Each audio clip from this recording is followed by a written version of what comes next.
success of this morning international webinar.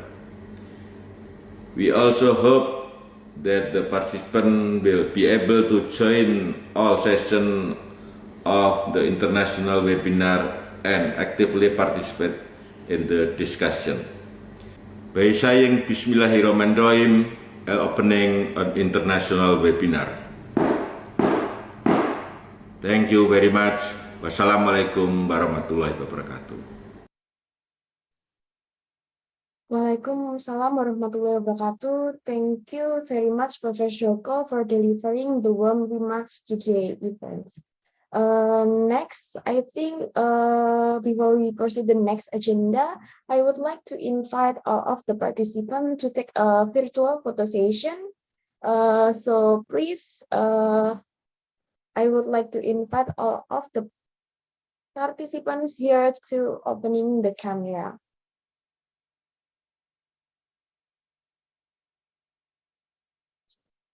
Okay. In count of 3, in 1, 2, and 3. Okay, thank you very much.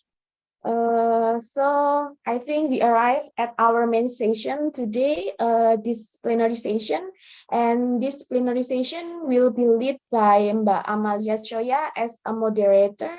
So Mbak Amalia Choya is a doctoral student and an adjunct lecturer in Faculty of Economy and Business, Universitas 11 Maret. She used to be a visiting student in University Kebangsaan Malaysia, UKM, and Utrecht University, the Netherlands. Her interests including in development economics, environment, and agriculture economics. Mbak Amalia, involved in several research and funding activities, also have several publications in national and international reputable journals. So please welcome Mbak Amelia Choya.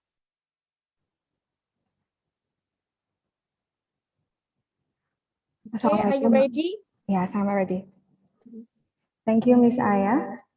The Honorable Professor Dr. Joko Suharjanto, M.Com Hons, PhD, Professor Dr. M.Nias Asadullah, Dr. Arianto Patunru, Associate Professor Trimulyaningsih, and all the beloved participants. Good morning, ladies and gentlemen. I am Amelia Choya as moderator.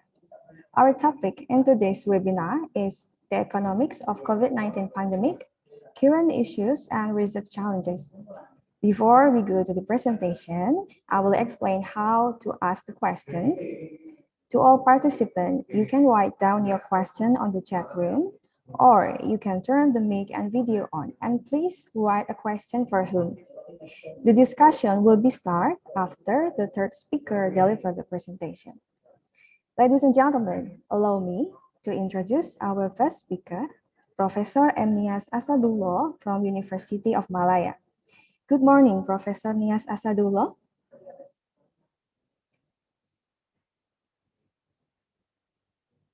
Morning. Okay, thank you, Professor. I will read Professor Nias Asadullah profile. Professor Asadullah is a professor in development economics in the Faculty of Economics and Administration at Malaya University and held the post of Deputy Director at the Center of Poverty and Development Studies. He holds PhD from the Oxford University. Professor Nias Asadullah held visiting professor positions at Harvard, Oxford, Manchester, Kent, Dhaka, Brex, Chulalongkorn, and Mindanao State Universities.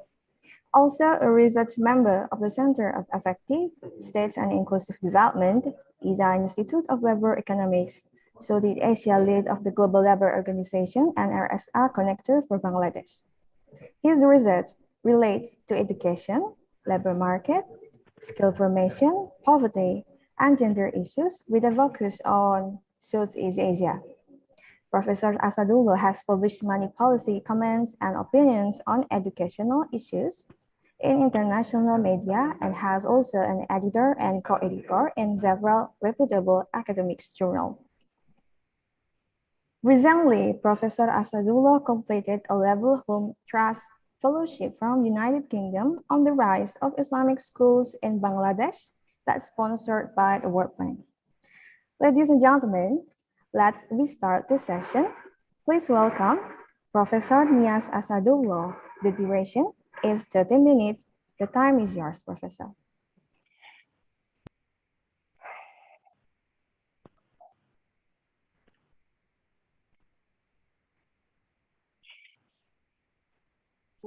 Thank you very much for your kind introduction. Before I start, just a quick technical check.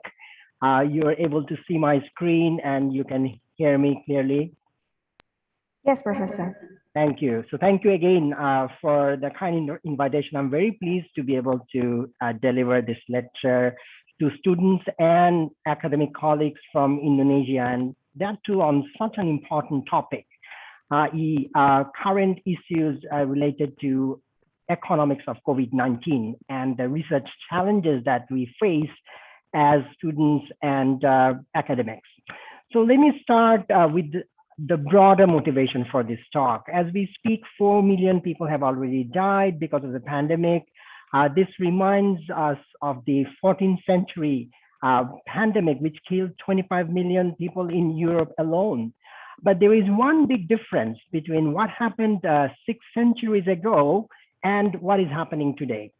Across disciplines of physical, biological, or social scientists, they all have combined force to facilitate rapid research, to deliver real-time scientific evidence to policymakers to fight the pandemic.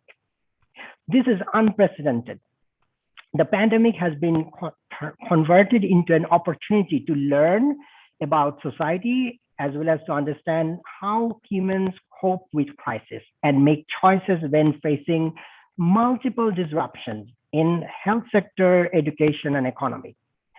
But economists have something to be proud of, because even before COVID-19, we have been studying socioeconomic impact of crisis and pandemic in a variety of contexts. There is already a large literature on the economic impact of SARS, influenza, Ebola, Spanish flu, and also Black Death. Equally, we have studied effect of financial crisis. One important focus in all this research has been on inequality, whether crisis reduces which poor gap or does it widen it. During a pandemic, economic agents face a trade-off. There are restrictions on social interaction that slow down virus transmission in a way. At the same time, it depresses economic activity. And this raises a question: what is the net macro effect of this on growth, and in particular on inequality? Now, given the past legacy of economic research on crisis, in the last 2 years, globally, economists have been on demand.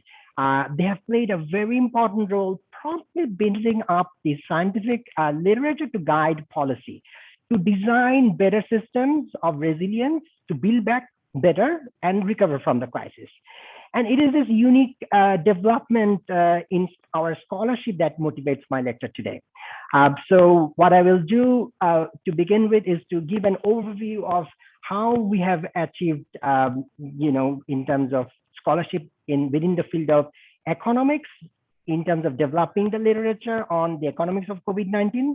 Then I will briefly highlight some examples from my own research on Malaysia relating to the economics of COVID-19. And then towards the end, I will summarize some of the research challenges and areas for further research for students as well as academics in Indonesia and in other parts of ASEAN region. And here is the outline of my talk. Again, first I will, give you a very quick intro, or you can think of it as a mini crash course on the economics of COVID-19. And then I'll turn to my research on Malaysia, and I'll finish by giving you some tips and highlighting some challenges that we face for conducting research on the economics of COVID-19. So the first thing first, economics of COVID-19, what does it mean? And what is already out there? What does the literature look like? Well, the available economics literature on COVID-19 can be organized in 2 strands. One focusing on the growth effect. and the other focusing on redistributive effect of the pandemic.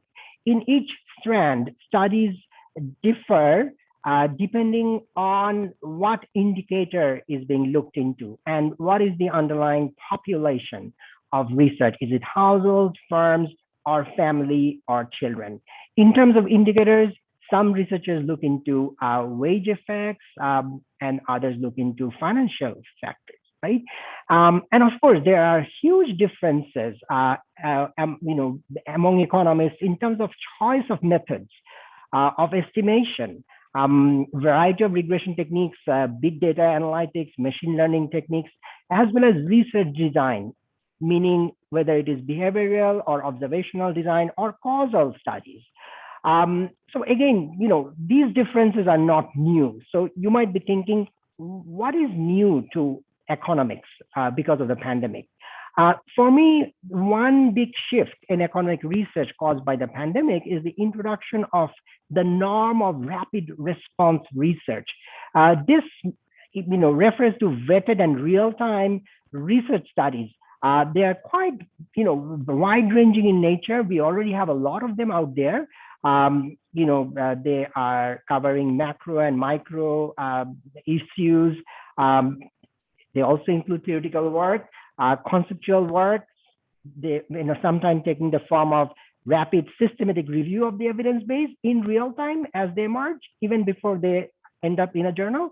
And of course, lastly, the dominant category, which is range of empirical studies, again, using a variety of techniques to understand the potential and early impact of the pandemic so that before it ends, government can already act on evidence.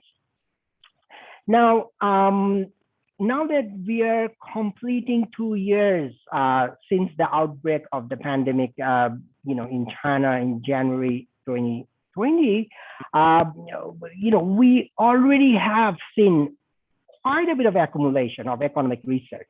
What I have done on this slide is to list a representative set of early research, and that too focusing on developed country studies. You can see from the list a huge variation in terms of topic, methods, choice of data, as well as research focus, even though they are all conducted by economists. So this again highlights the power and promise and potential of our discipline, that we are able to address a wide range of issues ranging from loneliness, happiness, to wage impact, inequality, as well as the health impact, right? But we also have an equivalent literature on developing countries. Again, looking at a range of issues relating to COVID-19. Fortunately now, there are also influential review articles taking stock of the entire economics of COVID-19 literature. And again, I have listed one here for your example, for your interest, if anyone is keen to find out very quickly how much we know and what is it that we don't know about economics of COVID-19. So this article in the Journal of Economic Surveys is something I will highly recommend. Now, I don't have time for detailed discussion of each paper. So what I will do next is to briefly comment on one current issue relating to COVID-19 that is dominating the economics literature, i.e. the widening rich-poor income gap, or what economists are now calling the new inequality. So as you know, the economic impact of COVID-19 has been a topic of great debate in the last 2 years. Some economists argue that COVID-19 is a force for equality. It has hurt the rich more than the poor. Others argue that this is not correct. Economic lockdown is not egalitarian. The poor has suffered more from the rich. The loss of lives and livelihood have been much larger for the global poor. At the same time, others would argue that, hang on, the wealth loss by the rich also has been significant. So then again, there's a counter argument that, well, with trillions injected into the financial market, that wealth loss has been rather temporary. The rich has bounced back and they have gained more than they have lost from the pandemic. So therefore, this has been a matter of great debate, and this is what is known as the new inequality. But when we look at this as academic economists, unfortunately, we are still not yet very close to a definitive statement, and I'll explain why. And that is again related to the challenges we face when it comes to conducting research on the economics of COVID-19. Again, let me first give you some quick facts so that you can situate the evidence on new inequality that I'm about to share in a minute. So some quick facts in terms of macro numbers. We now have access to a lot of statistics. Going by those, the world seemed to have become poorer compared to the year 2019 in terms of decline in GDP. There is also a deep recession predicted, which will push millions into poverty. The International Labour Organization predicts that 1 trillion will be lost alone, $1 trillion US in terms of reduction in global labor income, which is very critical for the poor. At the same time, there are numerous news reports on how the pandemic has been a blessing for the global rich. During the current pandemic, 5 million people have become millionaires for the first time, and another 400 have become a billionaire for the first time. And this new wave of wealth inequality, unfortunately, has also spread to developing countries. There are super rich today who have made a huge fortune, even in countries like Indonesia and Malaysia. So therefore, economists are very keen to understand what is the net impact of this on the global distribution of income. Is the world becoming more unequal alongside becoming poorer? So overall, the popular belief is that yes, the pandemic has worsened pre-existing income inequality, and so therefore it doesn't merit research. But again, as academics, we have to take stock of data and evidence with caution and care. So let's look into 2 studies that are related to this topic so that you get a sense of how much we can comment on this topic as professional economists. The first study is by LSE professor Francesco Ferrara, and this is looking at 2 sides of the pandemic. One is lives lost because of the pandemic. Another one is loss of livelihood and jobs. And then what the study does is to value both in terms of economic, cost and benefit, and compare them, right, across countries that are rich and poor. Now, what the authors show is that there is a much higher burden of poverty caused by the pandemic for poor countries. At the same time, on the right-hand side, you can see that mortality burden is higher for rich countries. So on balance, we don't know which effect dominates to decide the actual impact on distribution of income across rich and poor countries. Of course, this is a simplification of the paper. The paper has a lot of technical details, but because I have limited time, I have only given you a very simple exposition to the paper. I would strongly advise that anyone who is interested to know more about it should read the paper. Now, one major challenge that we face as economists when studying inequality is that we need household survey data and then that too across countries to really understand inequality, because it requires individual level analysis of data on income.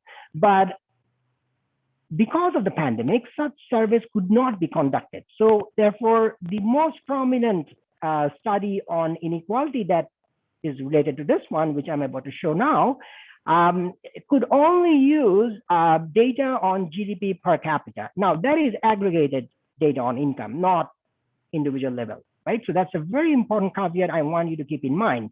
On that note, let me now introduce you to this second prominent study, which is by Princeton professor, Nobel Prize winner, Angus Deaton. Now, his research is by far the most authoritative on how the pandemic has affected inequality as captured by Gini coefficient, which is something that all econ students will be familiar with. Now, his research shows that the pandemic has reduced global inequality in terms of distribution of GDP per capita income, which is essentially between country income differences. But when he weights his data by population size, post-pandemic global inequality turns out to be a lot higher. So the first immediate takeaway is that using the same data, you can get two set of results depending on how you model the data in terms of weighting it, right? Now, unfortunately, beyond this, we cannot quite tell what has happened to inequality within country across regions because we don't have individual level data on income.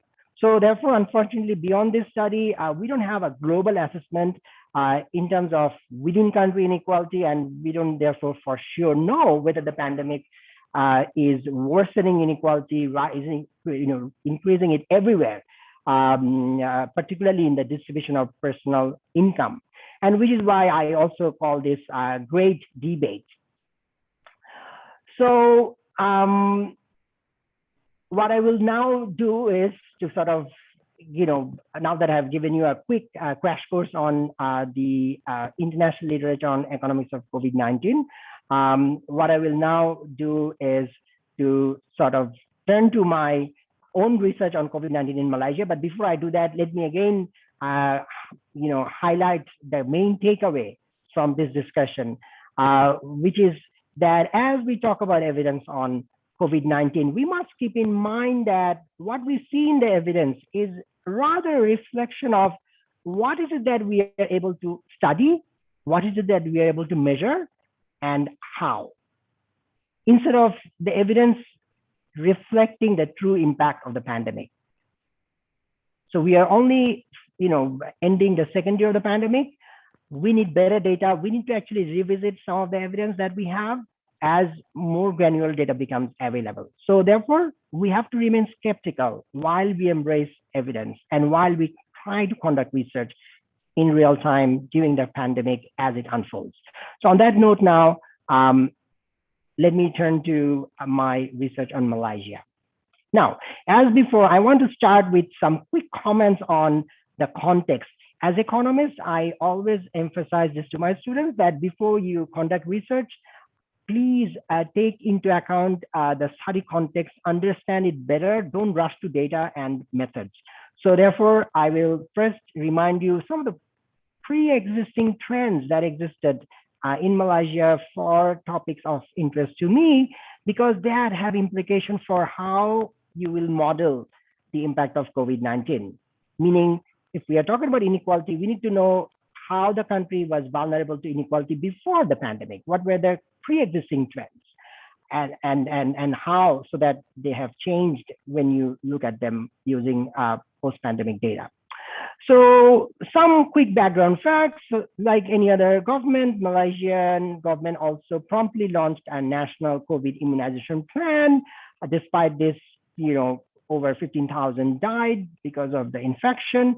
But the bigger challenge has been on the economic front. Various economic stimulus packages have been introduced, but the country's industrial structure still poses a problem. It is mainly, it mainly comprises SMEs, which account for most of the employment, and that's where the vulnerability to economic shock arises. Now, in terms of impact, we don't have official data on the new poor, but as per data from a think tank, in a country of 32 million people, 2.5 million have been pushed into poverty for the first time. So that's what we call new poor. Now, the government's Department of Statistics provides further information on rise of unemployment, drop in monthly salary and wages. That's, again, another reason for concern if you're interested in inequality research. And for me, as an education economist, very keen to understand disruption caused by the pandemic to learning process, to schooling and opportunities to build human capital. There are also some numbers I want to highlight. Even before the pandemic, learning poverty existed in Malaysia. It's not as severe as that in Indonesia, but it is around 13%.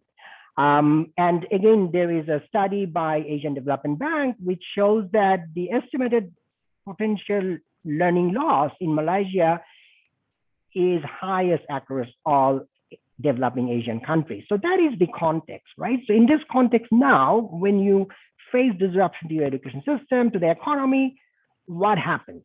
And how much we can do as researchers, as academic economists or student of economics, right? So that's what I have wanted to do. But again, before that, very quickly remind you the big trends.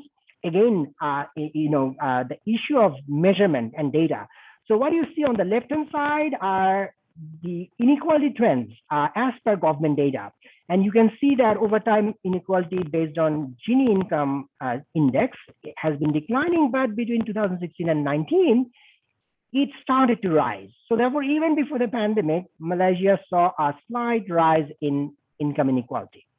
Now, that is only half of the story, because when you go beyond government evidence and look into independent evidence provided by academics, and that too, based on a different concept of inequality, which economists call absolute inequality, income inequality, you find a very different trend. And that is what you see on the graph below. There are two lines, one going down, which is reflecting the government narrative, another one, orange color, it is going up.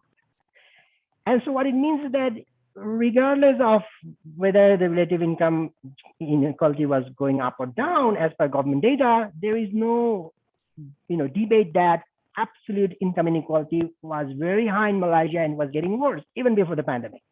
So this, therefore, definitely would motivate anyone to look into the impact of the pandemic on inequality. And this is something I wanted to do in my own research. So what I will do now is to sort of quickly tell you about three studies, actual studies that have completed, but one is still ongoing.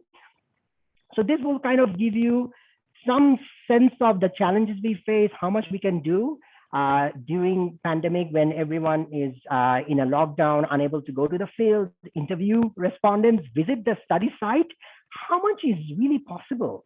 How much can you do as an academic and as a scientist, right? So my first example, or which is also my first COVID project on Malaysia, focused on learning continuity.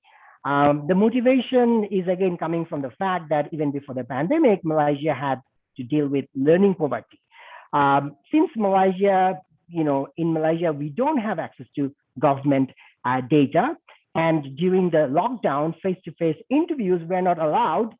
I faced a problem. How do I gather data to generate evidence? Right? So what I did was to creatively contact scoutmasters from number of schools in Klang Valley, which is where University of Malaya is located, and that too last year in the very early part, within 3 months of the pandemic, in July 2020.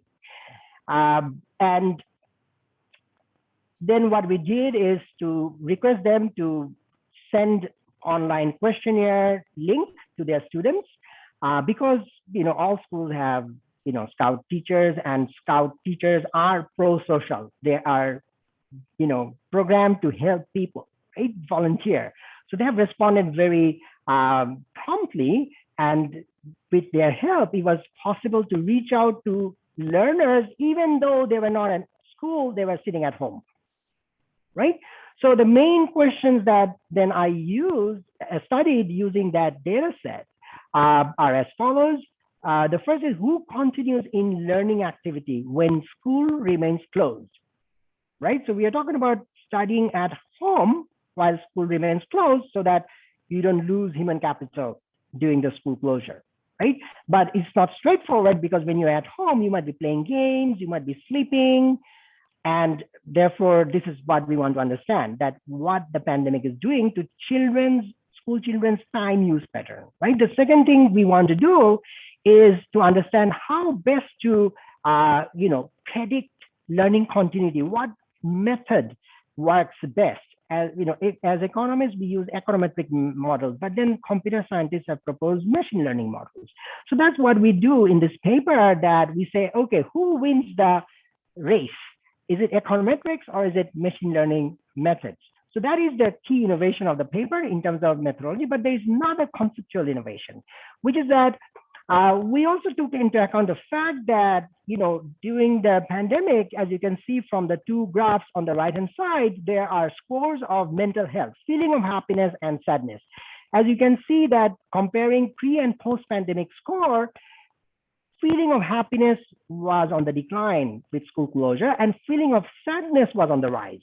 So what therefore we want to do is to sort of also study whether models of machine learning predict learning continuity as a function of your feeling of happiness.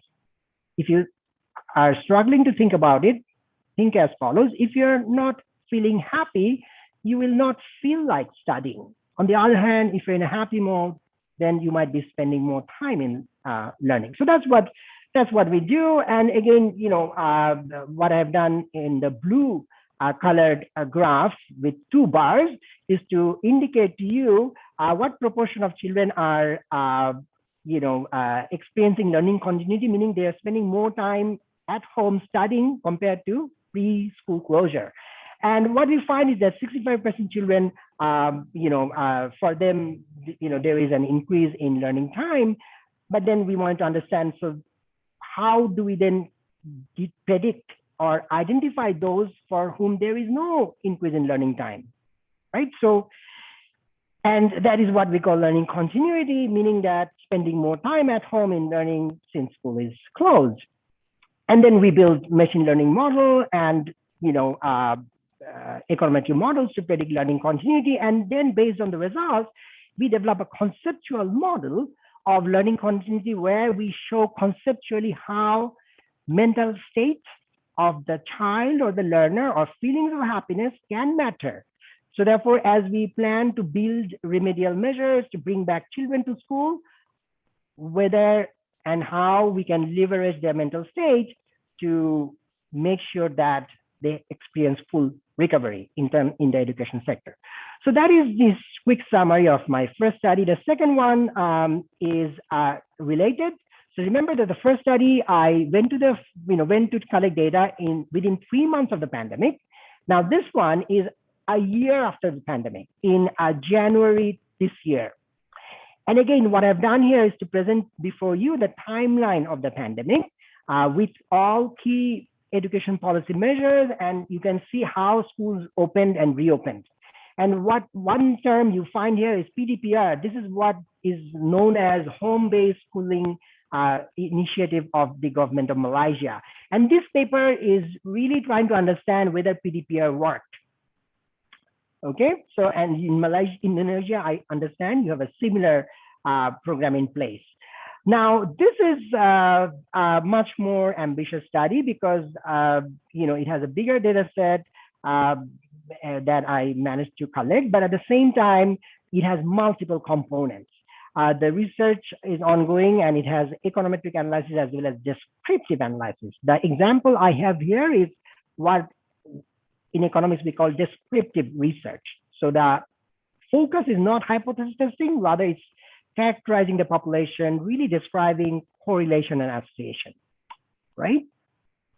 So once again, I face the same problem. A year into the pandemic, we still didn't have access to government data on children and schools, on parents. Face-to-face interviews were not allowed. So this time I did something different. I teamed up with a social media personality to use a social media platform to reach out to over 7,000 Malaysian students from all over the country. And that's the number of response I got. Then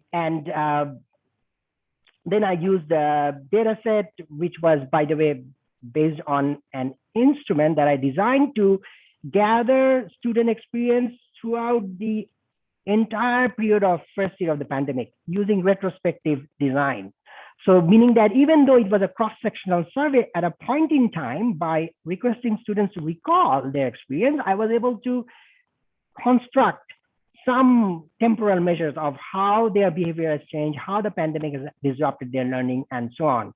So what then I do is to use this data set, which has a range of information on PDPR, digital divide, provision of gadgets, support from parents for learning activities, time spent by children in learning activities, all of that. So I use all of that to study the effectiveness of PDPR program.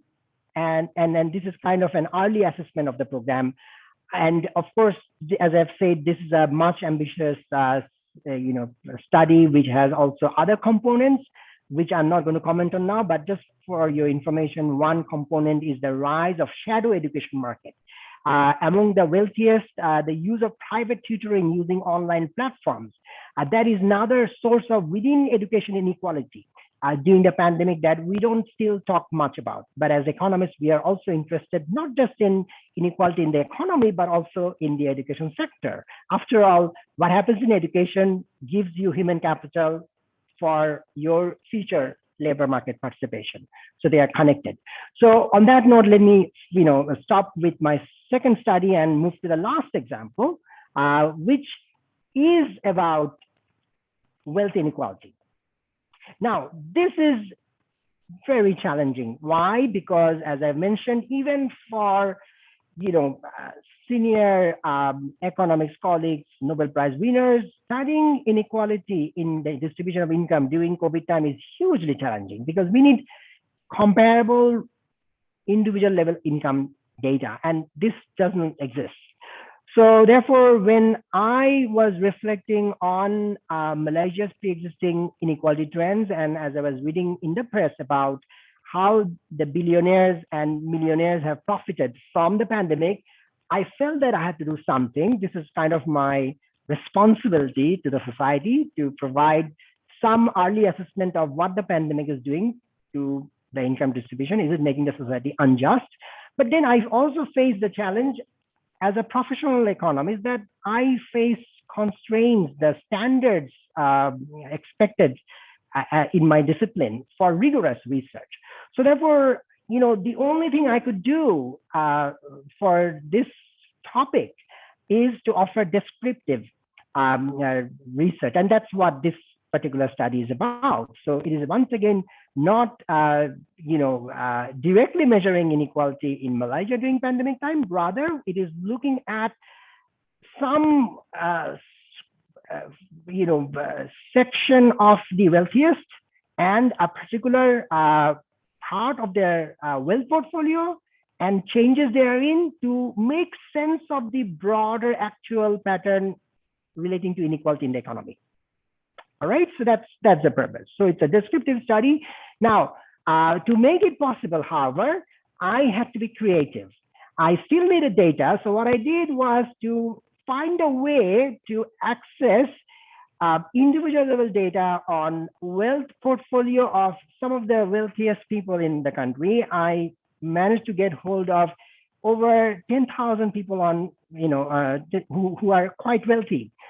Many of them are millionaires, and I have put a graph on the left-hand side where you can see that in my data set where I have information both pre-pandemic and post-pandemic, stretching December 2019 to all the way into December 2020, month by month.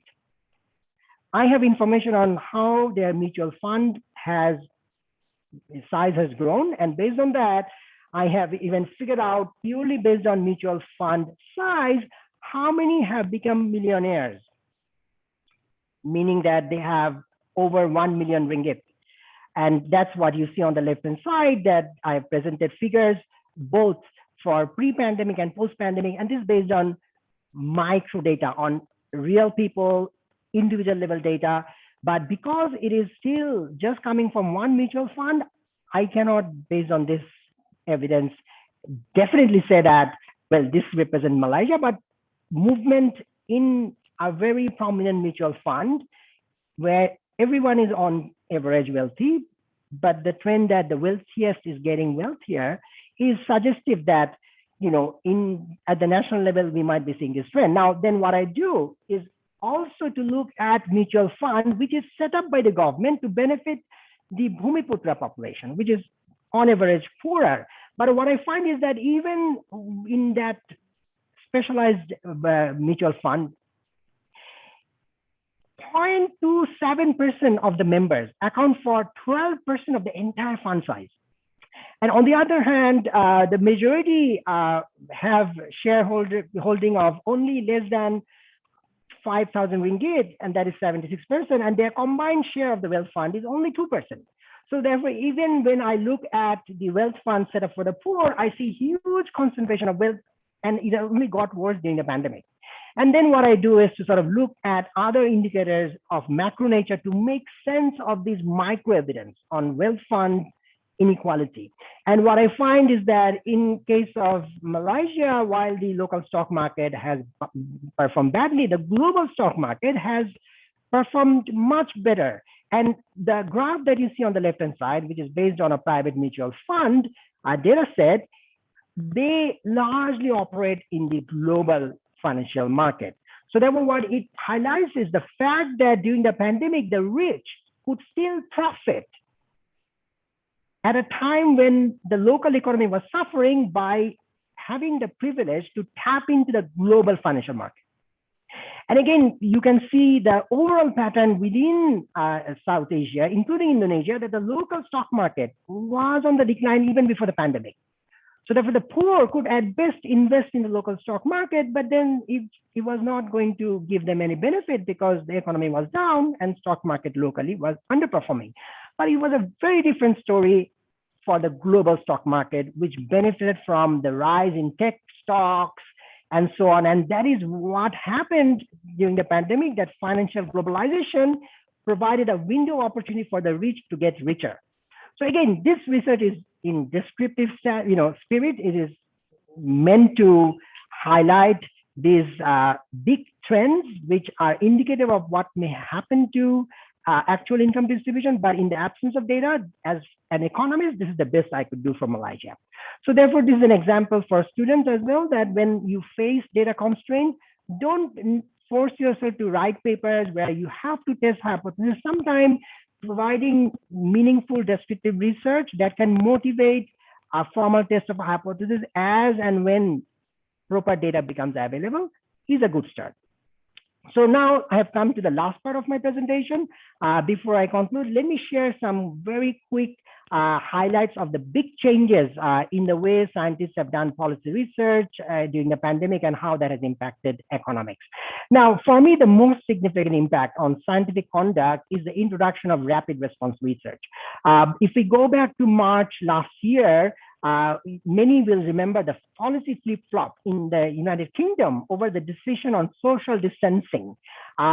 As soon as a very influential study became available, within a week, the government changed its policy regarding whether to regulate large-scale social gathering or whether to close down schools or not. So that is an example of how influential academic research can be on policy, and this has been done in real time, very short notice, and that's why it's called, rapid response research. Essentially, it is about time-sensitive research done in real time as the event unfolds. It is not something that is to be done after the event has completed. The purpose is to offer quick strike analysis and shape policy and practice. But this raises a challenge. The challenge is that, what does it mean for the practice of academic research? Now, because as academics, we are interested in rigorous research, right? But in a way, of course, rapid response research can be useful if you integrate it with the conventional research practice, because it can provide a foundation for long-term, academic research. So therefore, so typically in academia, when we do rigorous research, it is after an event has finished, we have all the data, we carefully model everything to explain everything ex post. Rapid response research is conducting research as the event happens, right? So, as economists, therefore, we have a challenge, which is that the rapidness of the research risks trading off the rigor, the high standards we want to maintain in our own discipline. Therefore, the influential Economist magazine warned last year about the rise of bad science. So what I want to comment on next before I finish my lecture is how do we safeguard scientific standards when it comes to economics research on COVID-19 pandemic? In the case of the pandemic, the rapid response research challenge is not just to conduct, not just that research has to be conducted at a time when we are socially distant and isolated, but also, that we cannot have measures that we need based on our disciplinary standards. And of course, add to this the fact that what you're studying is also very precarious. It is constantly changing. And this has implications for the parameters of the model that you estimate, as well as the very agent or the individual that you're trying to model his behavior. So this means that very often for COVID-19 research, we have been forced to use data that only covers one dimension, meaning it has the time dimension, not the space, or it has the n dimension, not the time. And this has huge implication for the kind of prescription we can make based on the evidence, right? So some, challenges that I want to highlight relate to modeling uncertainty. The fact that there are too many unknowns, relating to the COVID-19 pandemic. So therefore, this creates a model uncertainty. And the second aspect is conceptualizing and defining core variables. So when we try to study COVID-19, what do we mean by it? What, essentially it's a twin shock. It's a health shock as well as an economic shock. But if we were to measure it, do you measure it in terms of timing of outbreak, rate of infection, number of days interrupted in the economy? Will you look at it as a covariate shock, idiosyncratic shock? Will it be one-off, or will there be another round of the pandemic? All of these complicate our job as an economist when we are building models, because underlying concepts can have multiple, meanings. The third issue relates to, again, modeling impact and impact heterogeneity, particularly given the fact that economists are so interested in modeling the causal impact. And in this case, if you are modeling the impact too early, remember that it might be censored. What you are seeing as impact is not the full realized impact. On top of that, there could be impact heterogeneity in the sense that the evidence of impact in the average population may not be what it is for key subgroups, such as women, such as SMEs, such as wage earners, such as elderly population. And lastly, there are challenges relating to sampling data collection. Because there is restriction on face-to-face interviews. That said, there has been innovation. We have moved away from pen and paper interviews, or what we call CAPI, to CAPI, which is computer-assisted personal interviews, to telephone-based interviews. Because of the pandemic, the best we could do was to call people and conduct interviews over phone, or to send them online link for those with access to digital device. Now, but even then, there are challenges because you have to have access to certain computing device, and you have to also have funds available readily for this. So on that note, so let me come to the concluding slide. I understand that my time is up. So before I summarize, let me remind you again that any lecture on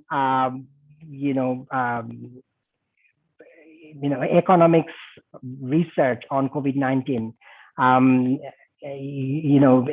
is challenging to deliver in 30 minutes, because there are so many rapid developments happening, and also there are new advancements being made in our discipline.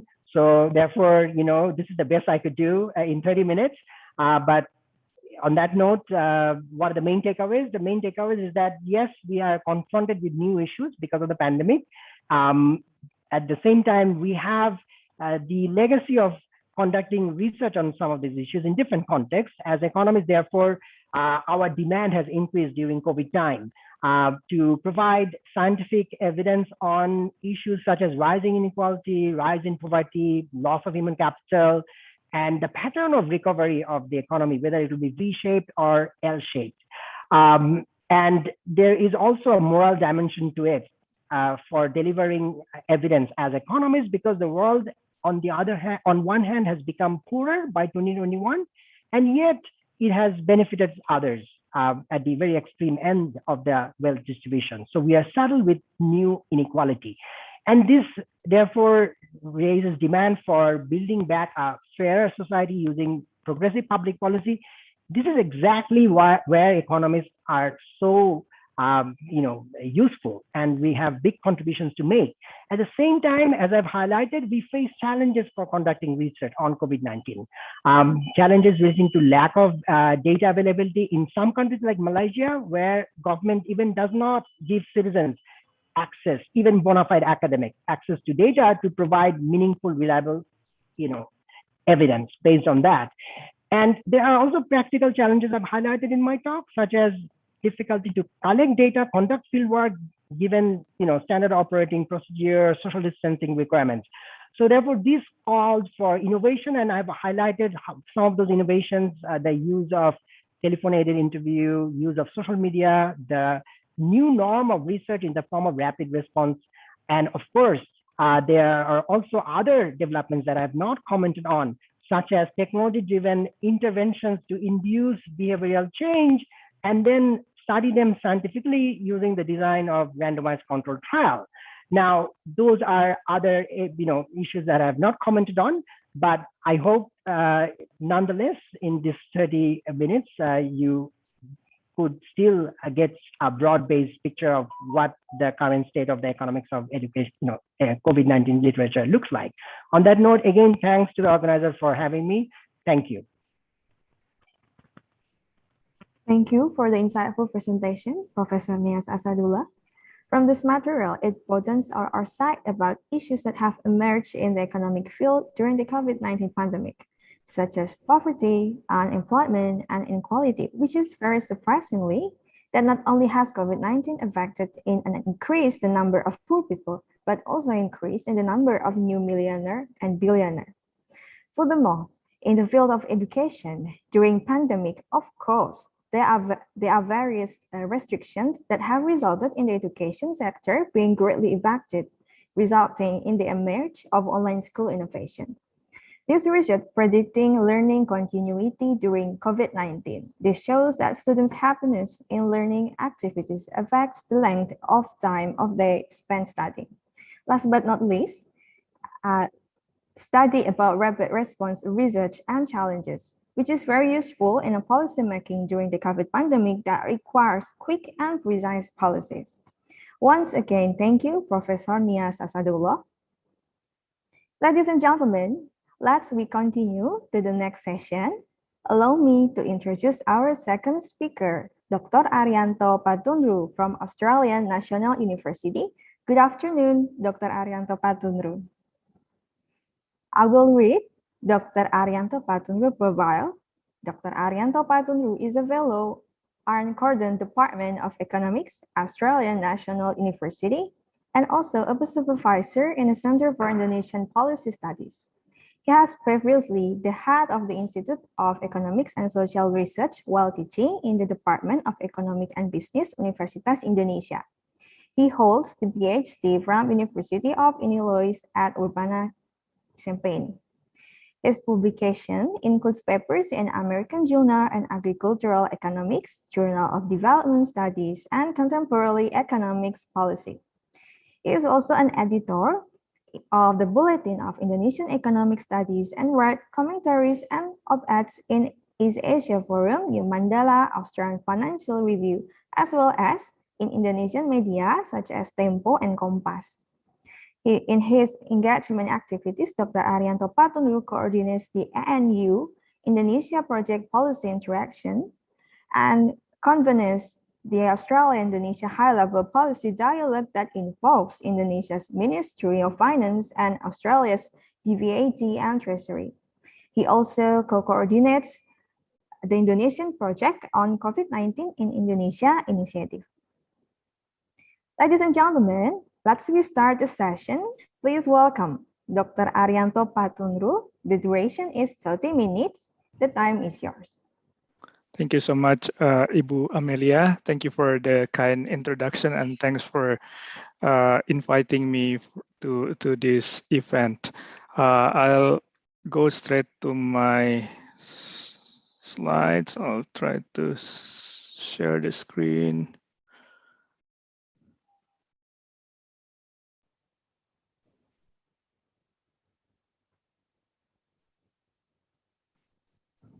Can you see it? Yes, Doctor. Okay, thank you so much. So as mentioned in the beginning, my topic is what to expect in the COVID's third year and beyond. So next year we will have been living with this pandemic for 3 years in a row. So my topic is really looking from Indonesian perspective, but I'd like to draw some comparative perspective with the other countries in the region, and then zooming in to Indonesia from a macro perspective, and then finally discuss some of the issues that I think we're going to see very soon next year and beyond next year with regard to the COVID development. So just quickly on the statistics, we can see that Indonesia, while we have progressed in managing the pandemic lately, before that to say before Omicron, because yesterday I think the official case for Indonesia was found for the first time for Omicron. But we can see actually that the curve has flattened in Indonesia and other countries in the region. But that is if we look at the linear trend, right? Sometimes when we want to look more detailed of the progress, we look at the log curves, and then it shows that actually some countries are still struggling against the pandemic. Singapore, for example, was very progressive in terms of managing the virus in the beginning, but late this year, they struggled again after being hit by the Delta variant. So were Vietnam and Thailand. And even Indonesia in mid this year, mid July, around July 2021, we also had to struggle again with the exponential, not exponential, a very high increase of cases due to Delta. And I'm not sure what's going to happen about with the Omicron, because some people said that even though it's less lethal, it's more transmissible. Children are more prone to Omicron, and also some people said that the current vaccines that are around might not be able to address the Omicron, the new variants, very effectively as as they did with Delta and previous variants. So it's still unfolding. So we have to wait and see what's going to happen next year. But hopefully, technology will help us again, just like they did with the previous cases, right? So that's on COVID. Now let me throw some comparative perspective on the macro development in the region. So as you can see, these are some of the major Asian countries, and you can see the V-shape recovery there. So most of them, well, all of them actually fell into negative territory, but then they are bouncing back. And then in the case of Indonesia, for example, we are now in the last quarter, 3 after the second quarter, very high growth rate. And that is because base effect, meaning we all had fallen into negative territory quite sharply. But because of this, when we recover, the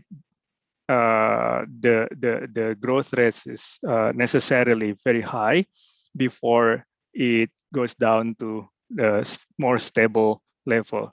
But I think looking at this development, maybe we will end up around 3.5, less than 4 this year, and maybe less than 5 next year. Okay, that's on economic growth. But the point of this comparison is to show that actually we are quite similar with other countries in the region, the pattern of the recovery, the V shape. But later I will show you that the V shape that we have now is actually very small compared to the V shape that we had in the Asian financial crisis, 97 and 98. So just briefly on the inflation, again, it hovers around deflation of almost 2 and 3 to inflation almost 6. But there are some variations, right? Again, in general, they are still quite manageable in this region. Of course, there are concerns about creeping inflation in the US and in Europe. And there are some concerns that it might come to the countries in this region through imported inflation. So in that case, we have to be careful, but not to overreact at the moment, because for Indonesia, for example, we are still seeing that the inflation in general is quite manageable. But if we look at the component, we have to be careful, for example, on the food item, because food is essential and also necessarily will drag the inflation figure up if the inflation of the food item is high, because the component, the basket of inflation is the majority there is food item, right? So that will drag the inflation up. But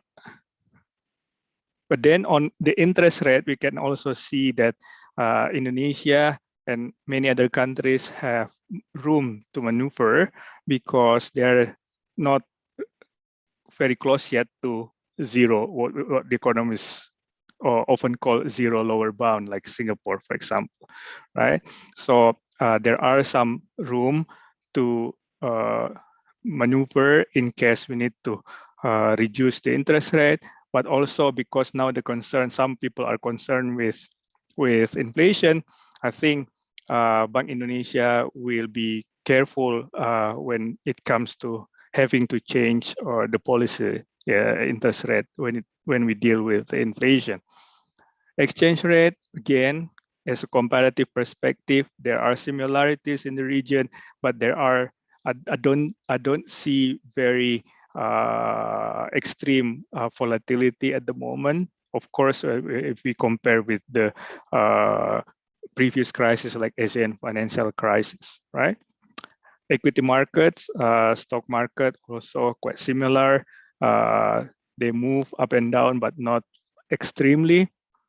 Now, I wanted to zoom on to Indonesian specific case because I think it's important to be able to compare what we are having now with what we had in the past. So basically, we already have, at least recently, 3 different crises, right? So the first one is the blue line here. That is the Asian financial crisis, 97, 98. And then we had, the world experienced global financial crisis, right? From 97, 98. Here, the maroon curve here. And then now we are having this COVID, what I call COVID crisis, right? If I use a very long time series, the picture will be very long and might not be easily visible. So I tried to superimpose one onto another. So this starts with different time, initial time, and then I just put them together to show you that what we had now, we were having the V shape is actually small compared to what we had in 97, 98. At that time, in one quarter, that is the fourth quarter or 98, actually the contraction was 18%, right? So the total for the year, 98, if I'm not mistaken, around 13%. So that was quite severe, right? Compared to the one that we had from COVID year around -5, okay? Sorry. So if we look at the exchange rate, also again we can see that actually the volatility was much more severe in the terms of Asian financial crisis, and that's of course not surprising because it was currency crisis, right? And then the financial crisis, there was some blip there, but the current one, the COVID crisis, is not as severe. And of course, because the nature of the crisis is also very different. This one here, it's started from health crisis and then had a contagion into the financial and economic sectors, right?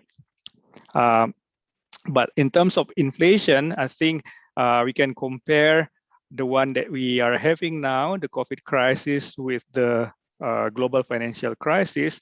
I don't think we can compare with Asian financial crisis because the nature is different. That was currency crisis, and of course, it would affect inflation severely. And if I put the curve for Asian financial crisis, you might not be able to see the difference here because the Asian financial crisis inflation figure will dominate. So that was, I think, more almost 80% at the time, 98, right? So, but we can compare what we had in global financial crisis, the maroon curve here, and the one that we have now, and it shows that actually both started with deflation, of course, because the economy was depressed. But then when the recovery in the global financial crisis from Indonesian perspective is quite sharp compared to what we have now. Okay, so that is also the reason why I said that probably we do not to react too quickly in terms of the fear of imported inflation from the US and Europe. Okay, but this one that I think we need to be careful because this will lead us to what some economists say K-shaped recovery. And this, I think, is related to the presentation, the first speaker about inequality, right?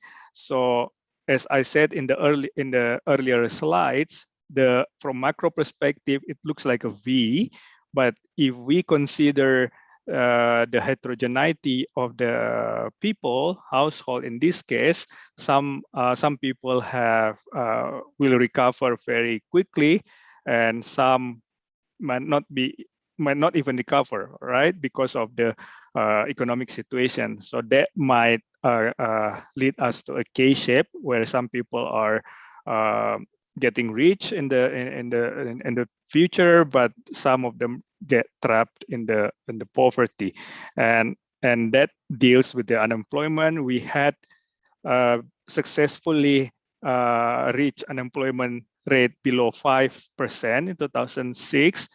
Okay, and then there is this increase, and then in 2017 it's 5.5, around 5.5, but then because of the COVID, it increases quite dramatically, and then now it's more than 6%. So there has to be something to work on in terms of job creation and things like that, right? Okay, so that's the macro picture with some comparative perspective with other countries in the region. Now let me focus on the challenges and opportunities that I think we need to address in the coming future. The first one is what some people call endemicization. That is the situation where people can live with virus finally, in the sense that they can prepare of what they have to face, like what people did when we were dealing with a flu pandemic long time ago. For example, it endemicized in the sense that each country have their own strategy to deal with the virus. And before Omicron, judging from the news and the medias and the reports, it seems that countries were getting ready to live with the virus, maybe having regular vaccinations like what we had for flu shot, for example, right? But then the Omicron came, so people got panic again. They thought that, okay, we need to understand this new variant because it turns out that it's quite different from Delta and so forth. And so basically the endemicization is sort of halted by the new variant, Omicron.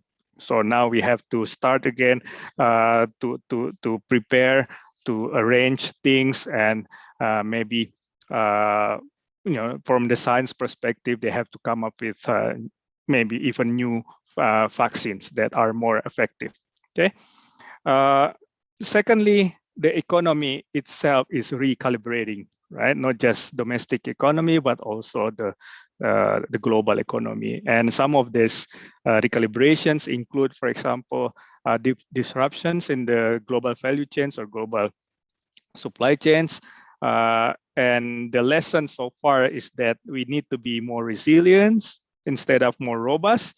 And that means we need to find some balance between being very flexible and also cost effective, right? So we need to be able to move more agile, more flexible rather than very rigid. But when there is a shock, we break. So that's basically now the paradigm in developing the better global value chains around the world. I already talked about imported inflation. Another issue is protectionism, right? Earlier in the COVID year, countries were having trade war in terms of protecting themselves to have the most to ensure the supply of PPE, masks, health products, and so forth. But then because of that, everyone wants to have ample supply. But actually, because the distribution is not even, the end result was the increase in price. So we need to not repeat the same mistake, and not just for PPE and other health products, but also for food, especially, right? And then there's an issue about greener economy. We also had COP26. I will talk about that from Indonesian perspective in the next slides. Okay, and then there are some challenges. For example, global tax regime, digital technologies, and cryptocurrencies. Again, in the interest of time, I will not dwell on these individual issues, but what I wanted to spend the remaining of my time is to talk about 4 issues in Indonesia. I think it's very relevant today and in the near future, and that is climate change. PAN is the Indonesian economic stimulus, omnibus law, and the policy for downstreaming or TKDN, or tingkat kandungan dalam negeri, or local content requirement. Okay, and I think they are important because they might shape the economy next year and beyond. First, just a little bit on the climate change. Of course, everyone heard about the meeting in Glasgow, the COP26. Indonesia itself, we pledge again 29%. If we can do it by ourselves, but if you are assisted by international counterparts, we might be able to do 41% under the Paris Agreement pledge, right? So 29% or 41% under business as usual rate. And then zero emission rate, we promised to be able to achieve it 2060. The Paris Agreement in general is 2050, so we add 10 more years there. Even Vietnam, I think they pledge to achieve it by 2050, right? In Indonesia, the key emitters is LULUCF, forestry, so land use change and forestry. So it's not so much transportation, but we really need to address that. The first priority is actually to do something about the deforestation. Okay, but that's the main message of the climate change from COP 2026. But how do we address this from economic point of view? Okay, some of the research, the current research, actually try to calculate the economic implication of trying to get these targets. And some of the research conclude that we probably need about 100 billion per year from rich countries to help developing countries, and also we need to have a price tag for carbon at the level of $75 per ton. Okay, that's some calculation, but of course, I understand for developing countries like Indonesia, we need to start small, and I think in the tax law, the new tax law, I think Indonesia's plan for new carbon tax is around 5,000 per kilogram, right? So that makes it around 50,000 per ton, or around $5, right? So that is quite long from the estimate from the economists, about 75, but I think it's okay to start small, and I think Indonesia is aware of this pledge also, and then they're trying to also show to other countries that we are serious about the pledge that we said in the Glasgow and also Paris before.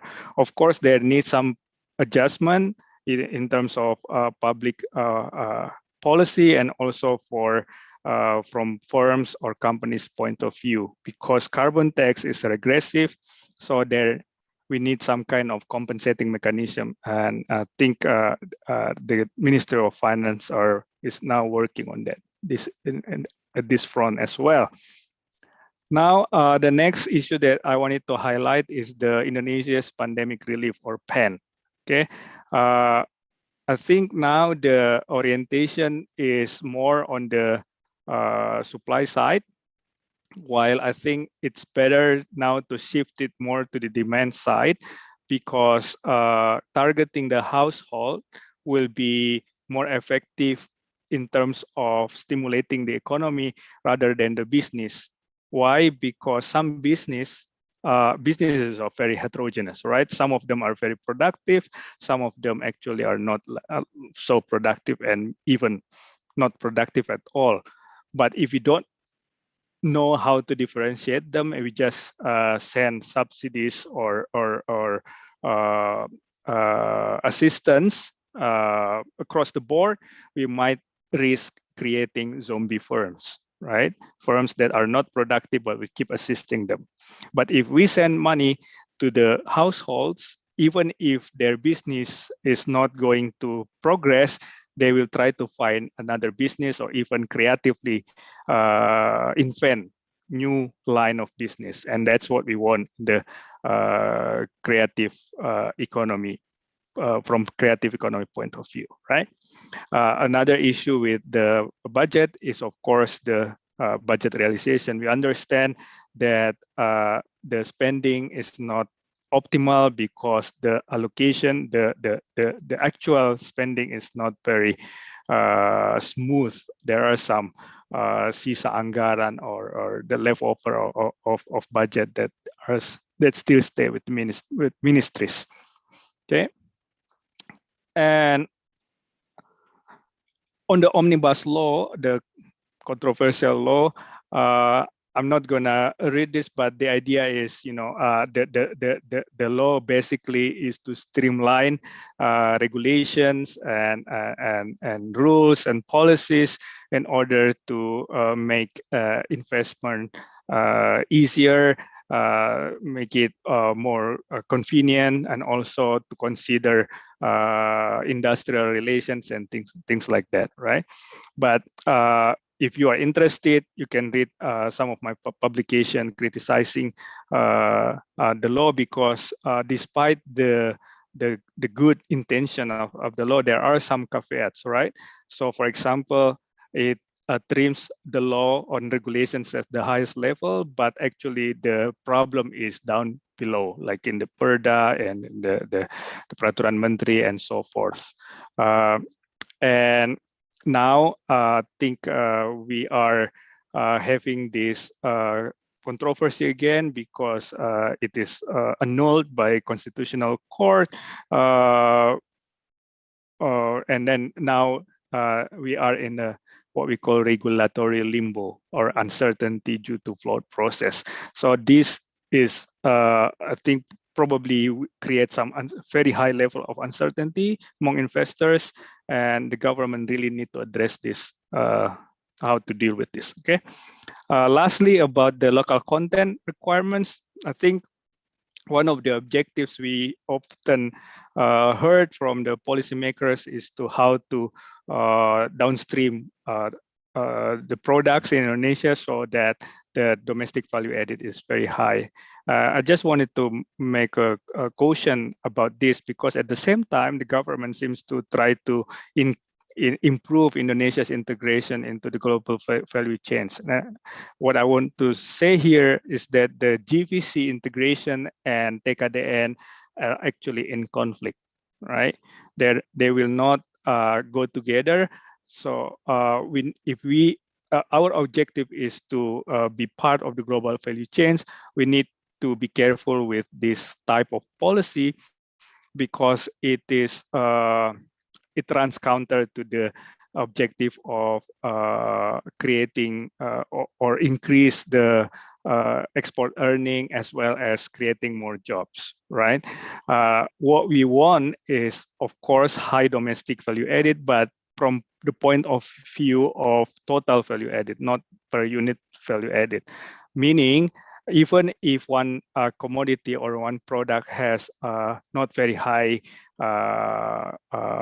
value added in it, but if it involves, in the production involves many workers, then you have very high total value added, right? So I think we need to be careful with this type of policy. And also, even though it is allowed by the regulation in Indonesia, we still gonna be, probably will have to deal with legal ramification in the global areas, as for example, with WTO disputes. So that's all. I hope I didn't take too much time. So I will be happy to have a discussion with the audience. And now I'll give this back to the moderator. Thank you.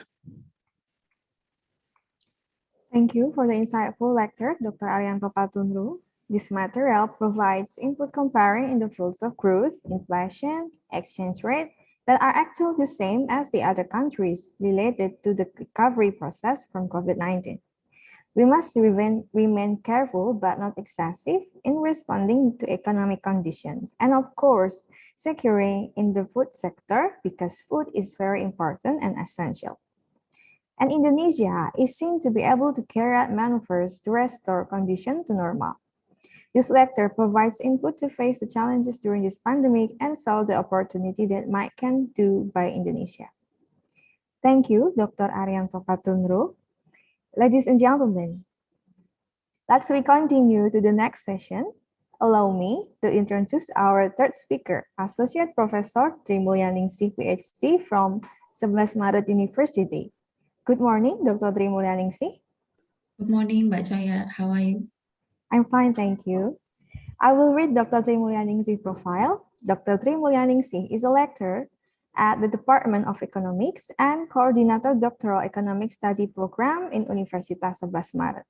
She holds a PhD from University Canberra, Australia.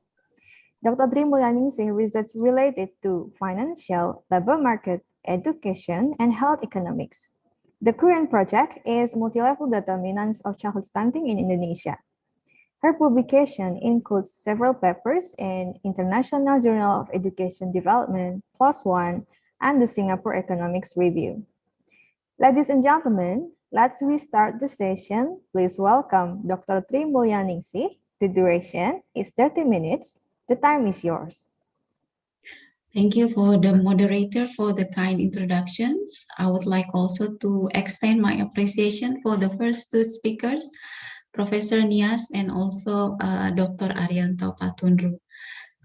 So let me ask your permissions to start my presentation, and please inform if the slide, if you can see the slide. Yes, Dr. Tri, we can see the slide clearly. Okay, so I hope 30 minutes I can complete the presentation, but if before 30 minutes, please give me a gentle reminder, ya Mbak Choya, ya. So I won't extend. So today's I would like to share our recent publications on firms' financial distress during the COVID-19 pandemic and fiscal incentive. This paper has been published at Area Policy Brief on December 2021, and this is a collaboration between myself, Mr. Mahlik Cahyadin from the Universitas 11 Maret, and also Dr. Tamat Sarmidi from University Kebangsaan Malaysia. So this is the link to our publication. For those who are interested to read the full paper of this policy brief, this is the link. I think I would like to respond with the first presenters, Professor Nias. So during the pandemic, there was many research opportunities for us researchers, and this is one of the opportunity provided by AREA. They open for a call for proposal submissions, and we try to catch the opportunities, and Alhamdulillah we able to be selected to write a policy brief out of our study. So why we interested to see the firm's financial distress during the COVID-19 pandemic, and also try to link it with the fiscal incentive that the government provided during the pandemic. So this presentation will be divided into 4 sections. The first, we just a little bit touch into the COVID-19 pandemic. And second section, we will link the COVID-19 pandemic into the firm's financial distress. And in the third section, we also would like to capture the impact of the fiscal incentive on the firm's performance, whether the fiscal incentive during the pandemic is really useful for the firm to survive, to improve their performance during the pandemic. And lastly, we will also offer some policy recommendations generated from this study. So as you may know, there are many studies have trying to measure the impact of the COVID-19 pandemic into the economy. So according to a study by Guriri, Lorenzoni, and Strop in 2020, they describe how the pandemic created a shock to the business sector that resulted in business shutdowns, layoff, and even the bankruptcy. The COVID-19 pandemic creates a shock both on supply and demand. Meanwhile, production disruption also shrunk firms' ability to generate profit. So in general, this study underline the massive impact of the pandemic into the firm's performance. Moreover, the studies by Clayson, Jankov, and Xu in 2000, they suggested that firms with high leverage are more vulnerable during a crisis. And another study by Graham, Hazarinka, Narashim in 2011 of the Great Depression in the United States between 1928 to 1938, they found that the probability of financial distress increased for firms with high leverage. So we would like to see whether during the pandemic, how the pandemic impact the performance of the firms, and whether firms with a high leverage, they will suffer more during this pandemic. We also would like to check the impact of the pandemic across sectors. Yeah, I've noticed from our first two speakers, they also mentions that this pandemic has a dissimilar effect for the community with a different background. We also would like to check the impact of the pandemic of the firms across different sectors of industry or industries. We have the data on the firm's performance across sectors. This is the data both for Indonesia and Malaysian firm. And we can see here that most of firm in all the sectors, they experience negative growth, especially in the quarter 2, 2020. But we also see that a few sectors, they still able to have a positive growth. For example, information and communication, healthcare and equipment, and also pharmaceutical and biotechnology.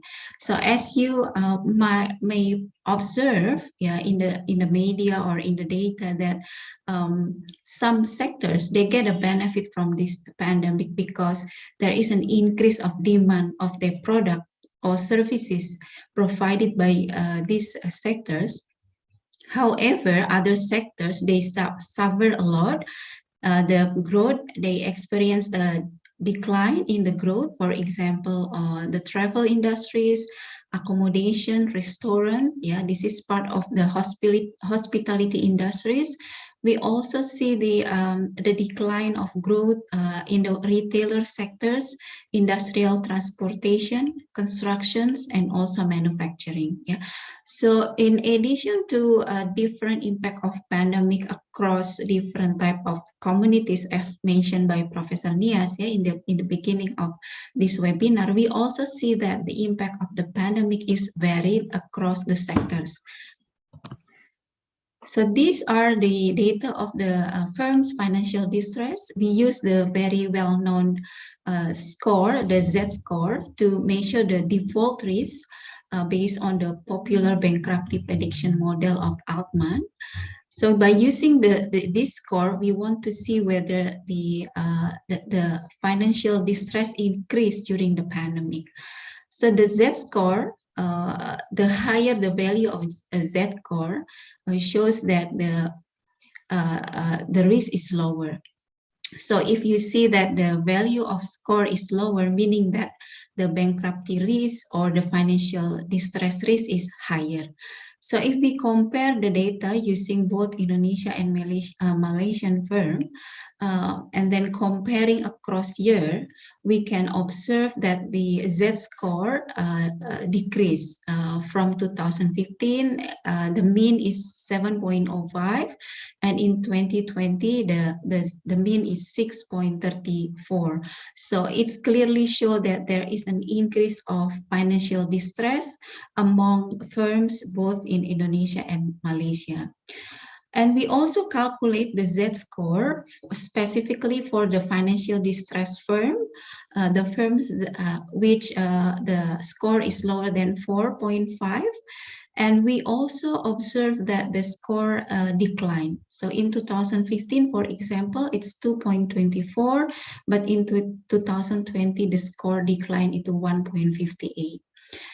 We are intrigued to check what factors then contribute to the increase of financial distress during the pandemic. So if you have a look into the leverage ratio, there is a slight increase of the firm need to get loans or the external funding, yeah, in order to support the operationalization, yeah, during the pandemic. We can see that the leverage in 2015 on average is 0.22, and in 2020 it increased into 0.26. On top of that, firm also experienced a decline in the retained earning, is quite substantially from 0.14 in 2015, and it was only 0.05 in 2020. Firms also experienced a decline in profitability. If you see here, the profit in 2015 is 0.01, and in 2020 it's 0.0009. Lastly, we also see that the proportions of firms that experience financial distress increased from 24% in 2015 and it increased into 36% in 2020. So this simple table shows us the descriptive information on the increase of financial distress among Indonesian and Malaysian firms. We also interested to check the financial indicator for Indonesian and Malaysian firms across different sectors. As we see from the previous slide that pharmaceutical, they still experience positive growth, but the travel and leisure, they experience a negative growth during the pandemic. So we try to see and compare between these two sectors. If we check into several indicators, we can see that in terms of Z-score, the pharmaceutical, they have 3.74, and the travel and leisure, they only have 2.2. Yes, so it shows that pharmaceutical, they have better situation, and travel and leisure, they have higher distress level. In regard to retained earning, we also see the huge difference where the pharmaceutical industry, they still record positive earning asset per, positive retained earning per asset. Meanwhile, for the travel and leisure, they experience negative retained earning per asset. In terms of EBIT, earning before interest and tax per asset, we also see the difference that in the pharmaceutical mostly positive, but in travel and leisure it's negative. In terms of leverage, we also see that the leverage level in pharmaceutical industry is much lower than in travel and leisure industry, both in two countries. We also would like to show you the comparisons of the financial indicator in these two sectors, named infrastructure, utilities and transportation, and retail. Yeah, these two sectors, they also experience a decline of growth during the pandemic. If you see from the Z-score, yeah, it's quite low. It's 1.39 for infrastructure, utilities and transportation, and for retail is 2.55. And in these two sectors, they experience a negative retained earning and also the EBIT per asset ratio. In regard to leverage, you can also see that the proportions of the capital structure in the firm that's supported by external funding is quite significant. It's quite large. Yeah, in infrastructure, utilities and transportation, it's about 43%.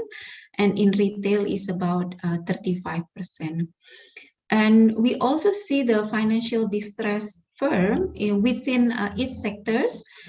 It's 23% within the infrastructure, utilities and transportation, and 27% in retail. This table also shows the comparison between these two countries, Indonesia and Malaysia.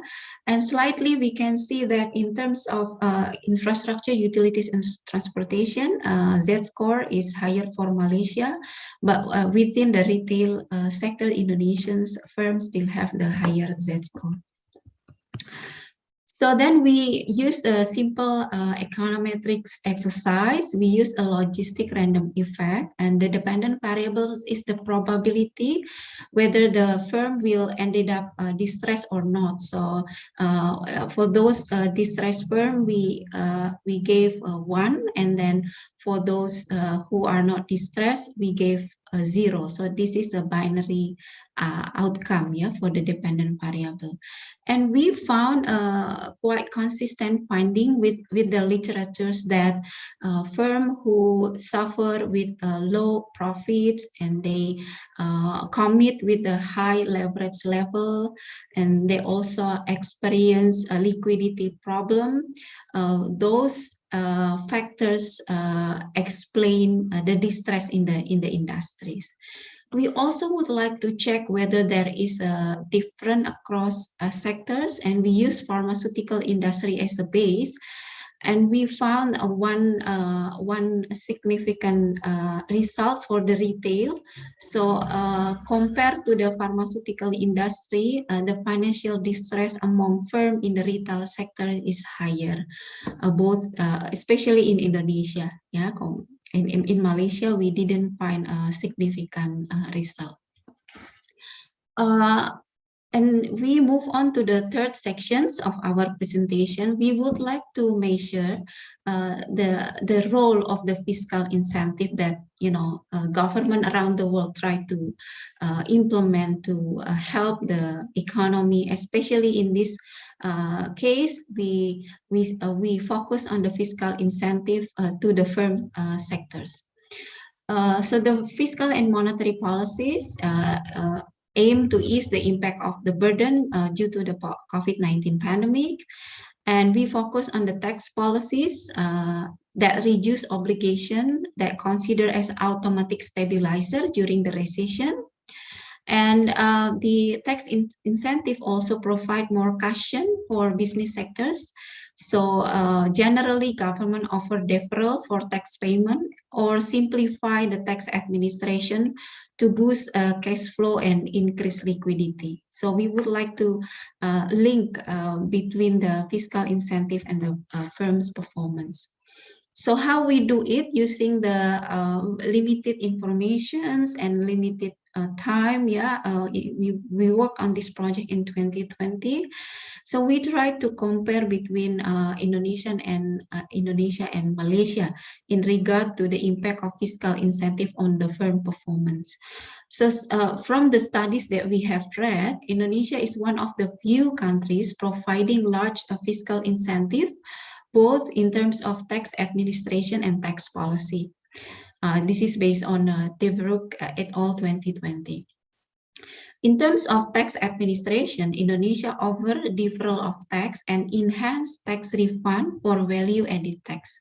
On top of that, Indonesia also provide corporation tax incentive or CIT, yeah, by reducing the tax rate to provide more liquidity to business sectors, increasing incentive for investment and recruiting new works.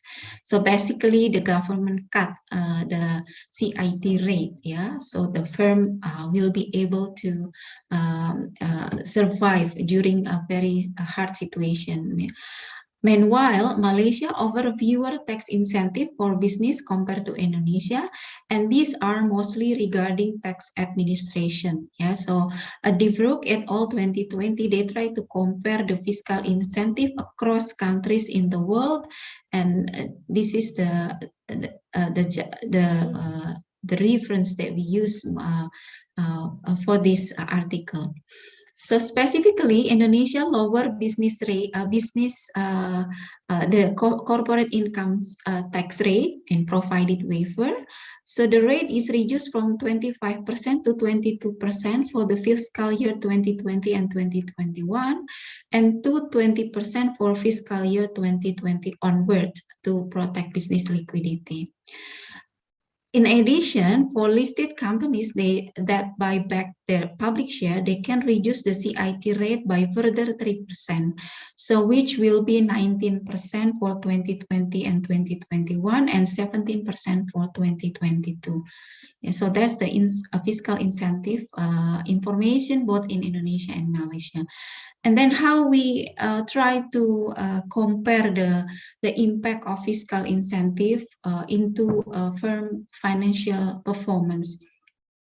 So we try to employ the synthetic control method, or SCM, is some kind of experimental using existing data.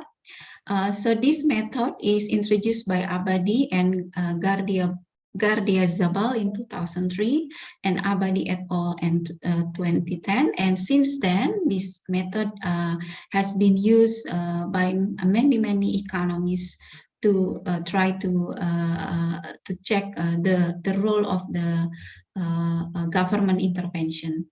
So in our case, we use the variation in tax incentive between two countries, in this case, Indonesia and Malaysia, to measure the impact of tax incentive on financial performance. So that this technique assess the impact of sudden and infrequent policy intervention, which is we refer as the fiscal incentive in terms of CIT tax cut. And this study presents the estimated impact of fiscal incentive policies during the pandemic by using the firm's leverage level as the variable that the most likely affected, according to previous study. Further, we also employ a set of predictors, including profitability, volatility, firm size, tangibility, to represent the variation in the firm's level data, and the degrees of trade openness to represent the country level variation. Yeah. So these are the slide also still adding information on the technique. So the SCM construct selected synthetic Malaysian firm as a control that reproduce or mirror the value of a set of predictors of the firm's outcome, so the leverage in selected Indonesian firm before the COVID-19 pandemic, so we try to see to find the donor or the control within the Malaysian firm that have a similar characteristic with Indonesian firm. So furthermore, the technique will generate the convex combination of firm in the donor pool that most closely resembles the selected Indonesian firm in terms of pre-COVID-19 pandemic values of leverage or return earning or equity predictors. So this is a very simple graph. This is the finding of this study. So we are able to find a 4 donor pool for 4 Indonesian firm. The first is Kalbe Pharma to represent the pharmaceutical industry. The one in the straight line is for Kalbe Pharma, and in the dot line is for a synthetic control unit, which are the Malaysian firm working in the same industry, and they have a similar performance, financial performance with Kalbe Pharma pre-pandemic, and we want to see the leverage level after the pandemic. If you see the figure, you can see that it's a sharp increase of the leverage for Kalbe Pharma, but for the synthetic control unit, the leverage level is not really changed. So we see the departures of leverage level for Indonesian firm, which represented by Kalbe Pharma after hit by the pandemic. We also have a exercise for the travel and leisure industry. We have Fast Food Indonesia as the firm that we try to compare with the synthetic control unit in Malaysia. We also see similar result that Fast Food Indonesia leverage increased substantially during the pandemic. Meanwhile, for the Malaysia counterpart in the control unit, the increase is not significant. We still also have 2 more graphs, So this one is for Matahari Prima Putra to represent the retail industry, and Astra International to represent the automotive industry. For the retail industry in Indonesia, we also see similar observation that the leverage level increased during the pandemic. This is also for the automotive. However, in the quarter 2 2020, the leverage level gap between Malaysian and Indonesian firm is getting smaller. So what are our conclusion for this study? Yeah, that firm experienced financial distress during the COVID pandemic. It shows by the drops of the Z-score Altman from 7.05 in 2015 to 6.34 in 2020 for Indonesia and Malaysian firm. The proportion of distressed firm also increased from 24% in 2015 to 36% in 2020.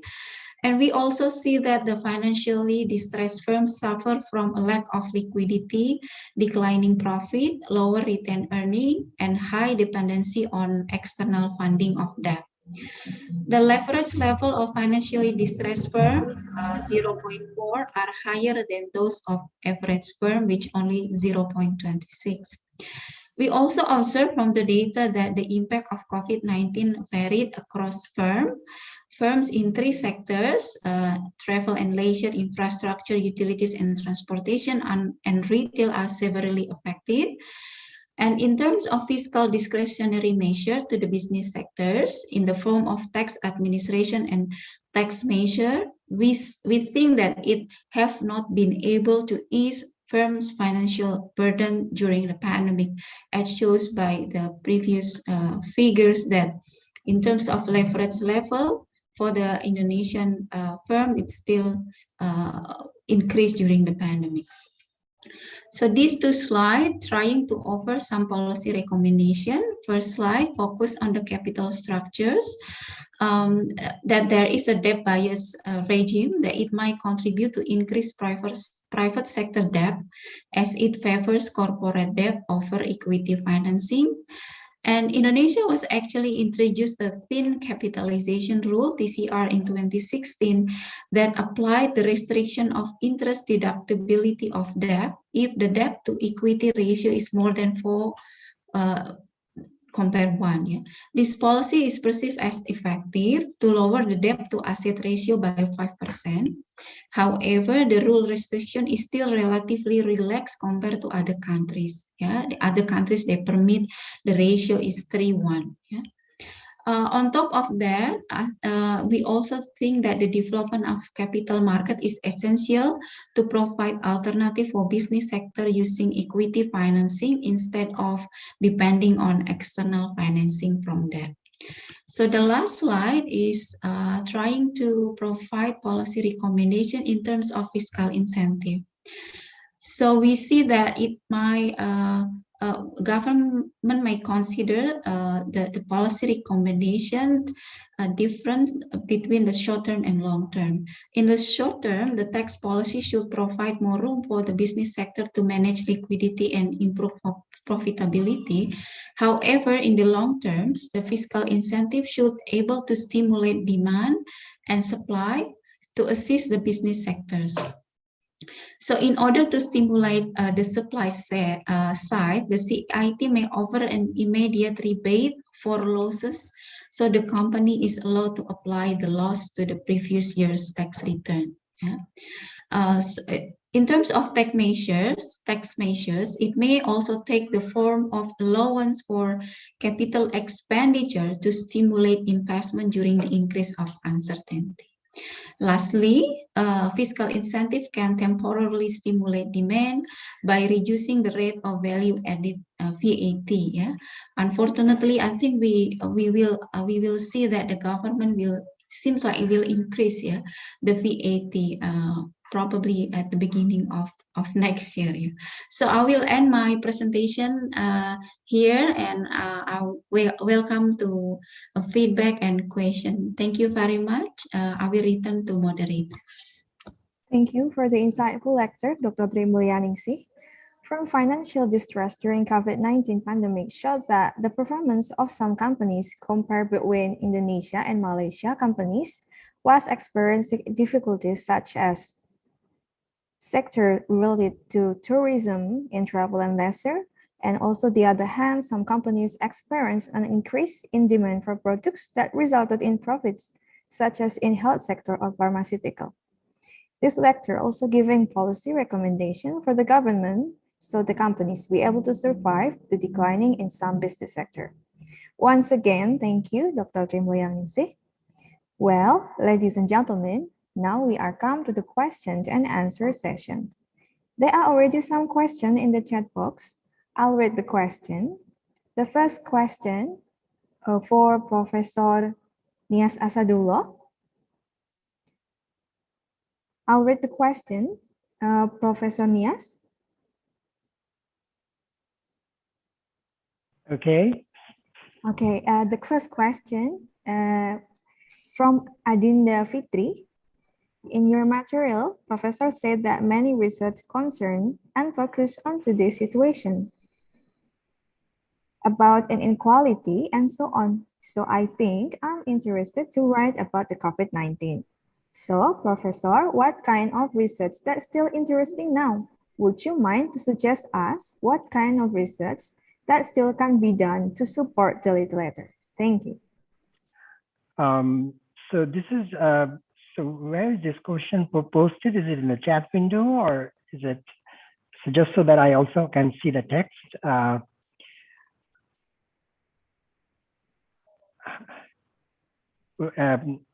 Are we able to see that question as well?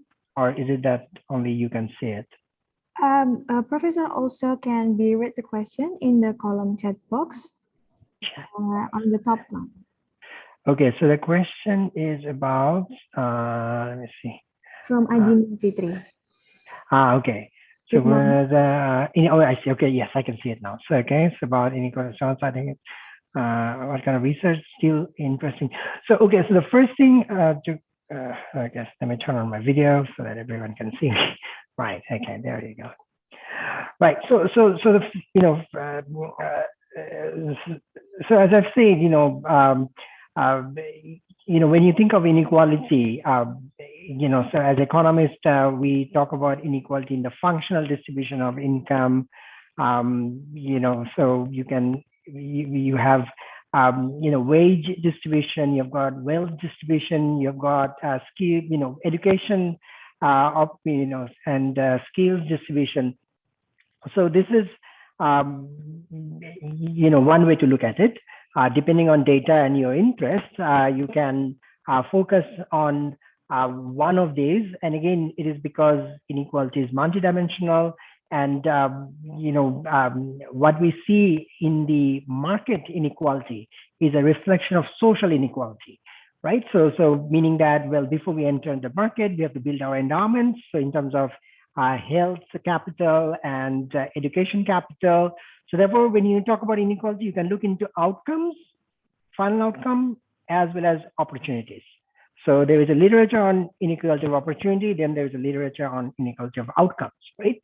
So again, this is dependent on your interest and the availability of data. Now, this can be done in a country context as well as in a global context, as well as in a regional context. So you can also look at inequality patterns within ASEAN countries, and as our third speaker did, Malaysia, Indonesia, that was a very clever way of setting up the research.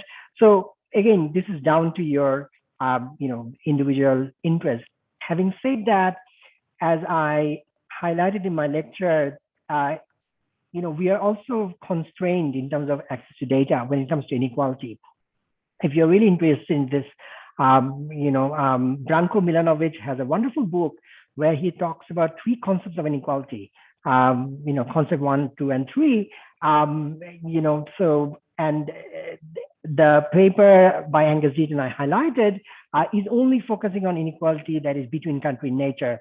We still don't have data, individual country household survey data. Once that becomes available, the right thing to do would be to really undertake a country, within country analysis.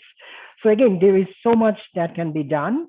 I suppose you just have to keep your eyes and ears open as more data becomes available. At the same time, of course, there is room to gather one's own data, but that has to be focused more on perhaps outcomes such as education and health, which are, I suppose, slightly easier to collect and measure versus income, which are, in COVID times using online methods is very difficult because income inherently is a noisy variable, right? So that if you don't have therefore the proper setup for collecting data, yeah, I mean, you might be over-reporting inequality or under-reporting it. Thank you. Thank you, Professor Nias. We continue from Yusuf Ariadi. The chat is under Adinda Fitri chat box. From Yusuf Ariadi, the question is for Professor Nias. In every global crisis situation, I do believe that there is always exists some person who take the advantages. My question is, by using research point of view, do you agree or disagree that the new virus Omicron is just another design to take many advantages? Thank you. Okay, that sounds like a conspiracy theory. And as an economist, I'm not really trained to answer that. Maybe you should invite a political science professor next time. But, you know, I want to sort of look at it from a different perspective. There is a term that I have to now deal with as a professor teaching research methodology to my students, which is infodemics, right? So there is a lot of information out there. I mean, we are flooded with information. So we have to decide what is it that we respond to, which piece of information that we use and engage with. So it is a very difficult time again, and what the pandemic has done is to sort of shift debate, the space for debate away from newspapers to online media. And there, anybody is free and entitled to say anything. At the same time, we also have a choice. Use information with care and reason. And therefore, so I suppose Mr. Yusuf is facing that difficulty. And there are also questions being posed in popular forum. And I look at this question as one of that. But I would take this opportunity to also remind everyone in the audience that last year, sitting here in Malaysia, we also was inundated with all kinds of information about the origin and the root cause of COVID pandemic, all kinds of stories being spread across that were culturally quite,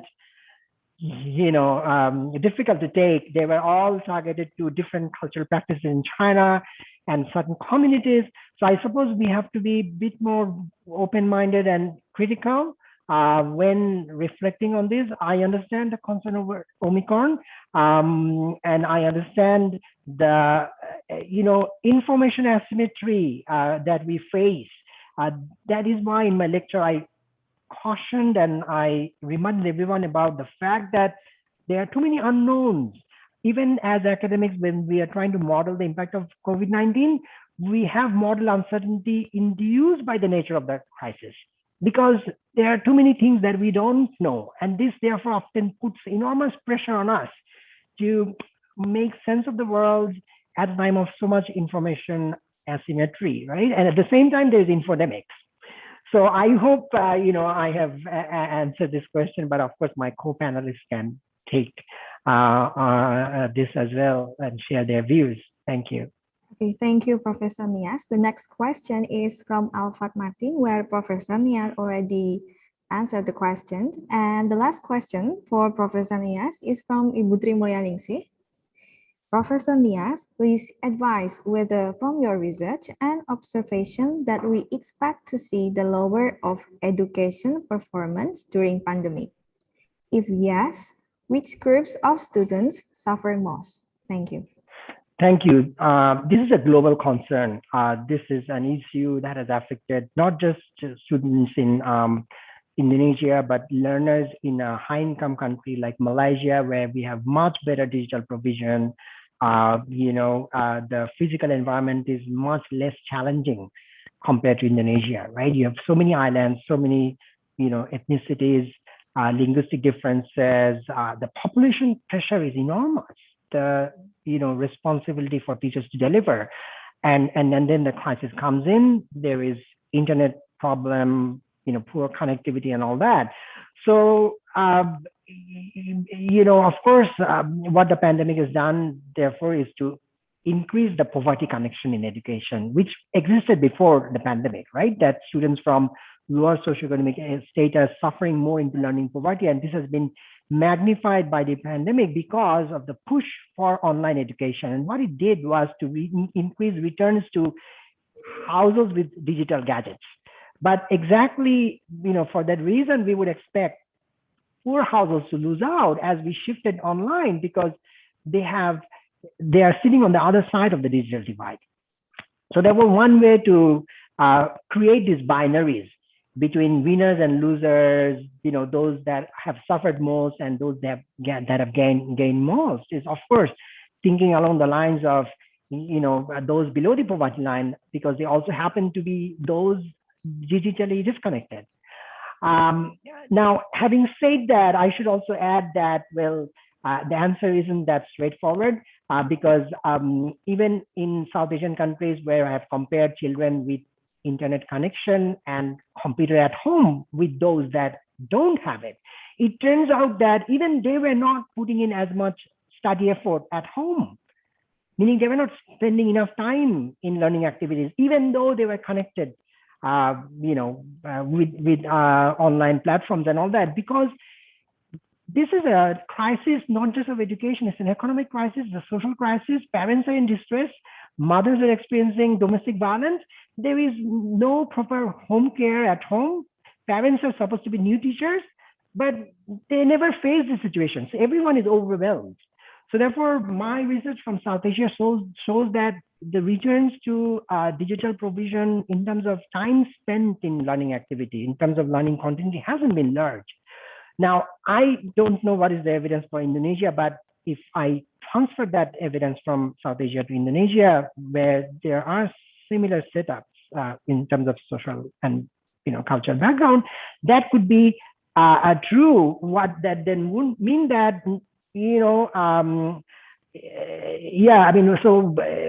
meaning that even children from middle class families may have also suffered, right? And this also brings up another point that I identified in my research on Malaysia, which is that often teachers didn't show up for online lessons. So it's not a problem of family. It's not a problem of not having gadgets. It's a problem of state capacity and accountability and enforcement, because it was so sudden that the entire country's education system had to shift from on-site to online. The government had very effective provisions for school inspection on-site, but the government didn't have enough time to develop a digital accountability or governance structure where the teacher would log in their lecture hours, then the student attendance record and all that. So therefore, in the first year of the pandemic, what happened was that even those with digital access reported missing lectures. So the equivalent of this for Indonesia is teacher absenteeism that existed before the pandemic. Now, if you think that there is this online teacher absenteeism during Indonesia's homeschooling program implementation, then again, that would be affecting children from all social backgrounds. So therefore, at this point, we can, it's reasonable to expect that those from poorer economic groups, those that are digitally disconnected would have suffered most. And I would also emphasize that those from Kalimantan, Nusa Tenggara, because I remember, doing some field work in Sarawak, which is next to Kalimantan, and internet is a big issue, and therefore the geographical disparity would also kick in. Having said that, all these are assuming that the government has a universally effective quality online education system in place, right? So thank you. Thank you so much, Professor Nias Asadullah. The next question is for Dr. Arianto Patungru. Dr. Arianto Patungru, I'll read the first question from Mr. Handoko. Dr. Arianto, please advise whether from your research and observation that we expect to see the lower of education performance during pandemic. The question is when economics growth will be recovery, especially in Asia Pacific? Thank you. Thank you for the question. I think the short answer is I don't know, because it's really high uncertainty, right? We never know if there will be new variants, and if the variants is actually a variant of concern like Omicron. what we can do is probably do some modeling based what already happened. But then if something happen again along the way, then people usually revise their estimates, their estimations, right? So I don't think it's very pivotal to do a lot of estimates at the moment, given the very high uncertainty. What we can do actually is to prepare for any possibilities. And also, I think it's still very important, especially in the case of Indonesia, to focus on health and then economy. Of course, at some point, they both have to move together because basically they're endogenous, right? Health and economy. But at the moment, I think it's very important to increase things like, tracing, test, domestic surveillance, and all that, while try to improve the economy bit by bit. As in terms of sectors, of course, if there is another attack, maybe more little than the current one. Usually the sectors that are affected are those who are, of course, have a lot of human contacts like tourism and restaurants and things like that. So yeah, we have to anticipate from that point of view, but I don't think we can get a good estimates at the moment. Thank you, Dr. Arianto. This question also addressed for Professor Nias Asadullah. Professor Nias, maybe you have some discussion with the question. So is it about data and sample? When economics growth will be recovery, especially in Asia Pacific? Thank you. Oh, yes. So again, I completely agree with my co-panelists because last year, when we were in the early months of the pandemic, there was this intense speculation, right? We saw very beautiful graphs, like all kind of letters were thrown in, right? So just to sort of help us visualize and again, it came with so many assumptions because what many readers missed is that those are country-specific recovery paths, but in a globalized world, there is little you can do. You don't know what, because so much of what Malaysia can do depends on China, trade partners, Singapore, Indonesia, right? Most of Malaysia's migrant laborers come from Indonesia, right? So therefore, there's a huge interdependence, right? So therefore, yeah, I mean, but of course, having said that, as scientists and scholars, we are still, required to give an answer, and at best we can kind of give conditional answer, assuming X, Y, Z to be true. But again, there are just too many parameters to hold constant at this point. And just when in Malaysia we have opened up, and now we are worrying about Delta variant, Omicron, and we really don't know, what the next year will look like. And as the second panelist, explained in his nice presentation, 2022, right? So I suppose and again, I should have to add that this is a crisis that is so unique. Our immediate memory is the 2008 financial crisis, right? And before that is the 1998 financial crisis. Of course, we know what that did to Indonesia, right? It even changed the country's political landscape. So the gift of democracy came from that crisis in Indonesia, right? But again, this crisis is so different because it's not, localized, it's global in nature, and it is multi-pronged. It's not just economy, it's health, it's education. It is disrupting, not just the global flow of capital, but also labor. As we speak, there is a labor crisis. Australia is fighting with ASEAN countries to secure workers, migrant workers for its, farmland. Malaysia is trying to attract farm workers from Indonesia, and then Vietnam is facing labor shortage. Singapore is. So therefore, I would say that the best way to answer this question would be take one thing at a time, right? So maybe go with a sectoral approach that will, how hopeful we can be about health recovery, education recovery, labor market, but taking the economy as a whole, I guess, is just way too demanding. And I would not, because we are not fortune tellers, right? So, we are scientists. So, and then we have to practice science within our limits. And which is why I brought up the issue of, this growing concern about pseudoscience during pandemic, because we are under so much pressure to deliver, right? So we therefore also have to curb our enthusiasm at some point, and even if that comes at the cost of disappointing our audience. So we have to be humble and know the limits of what we can do. Thank you. Thank you, Professor Nias Asadullah. The next question is for Dr. Arianto Patundru from Arvin Maulana. Dr. Arianto, please advise your prediction on the impact of new variant of Omicron onto the Indonesia macroeconomics, which macroeconomics indicator that may decline the most? Thank you very much. Thank you. Again, I think everyone is still trying to understand this new variant, right? According to some scientists, it's less lethal, but more transmissible. Children are more prone to Omicron than to Delta. And also, what else? There might be other variants along the way that might be more lethal or less transmissible. I'm not sure. Okay, and but in terms of macroeconomic prediction, if we just look at the trend, I think it's recovering now.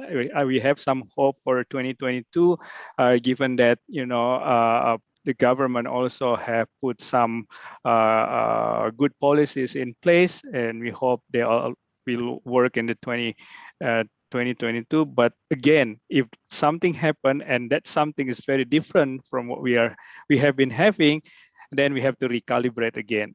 So I'm sorry, I cannot give you an accurate answer to that question as well, right? Because the uncertainty is very high at the moment. Thank you, Dr. Arianto. The next question is from Fafa Alesa for Ibu Dr. Tri Mulyangningsih. Please let me read the question from Fafa Alesa. Ibu, as we know, there are many businesses that have to suffer, but there are also those that are growing rapidly.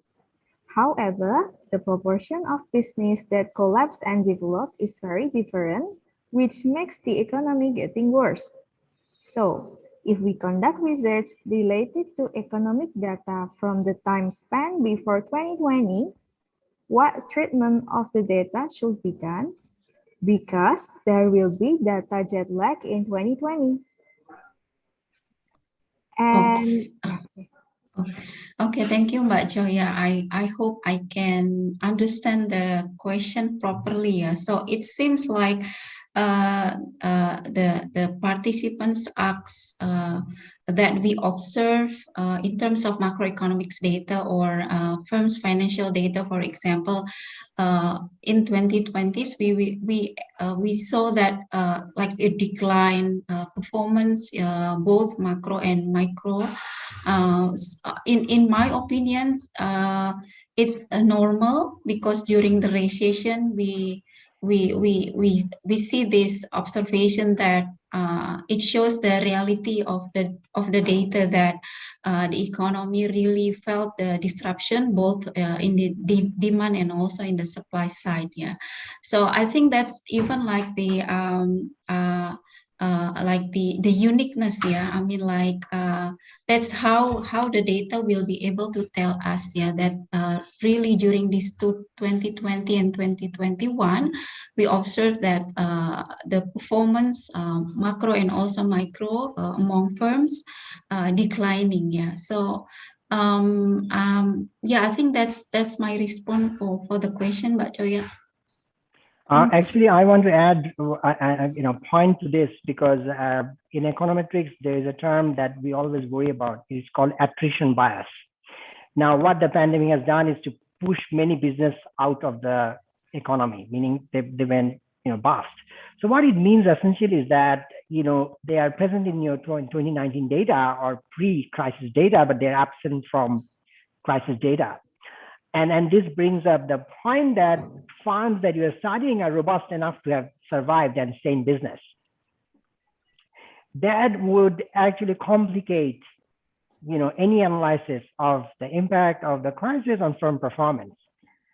And this therefore, means that, well, at a minimum, we have to use a data set that has pre-pandemic information, and then we can use that to model attrition probability, and then condition on that, study the impact of the pandemic on farm performance and behavior. Otherwise, this is you're setting yourself up for some inherent biases. So thank you. Thank you, Professor Nias. The next question, last but not least, for Ibu Tri Mulyaningsih.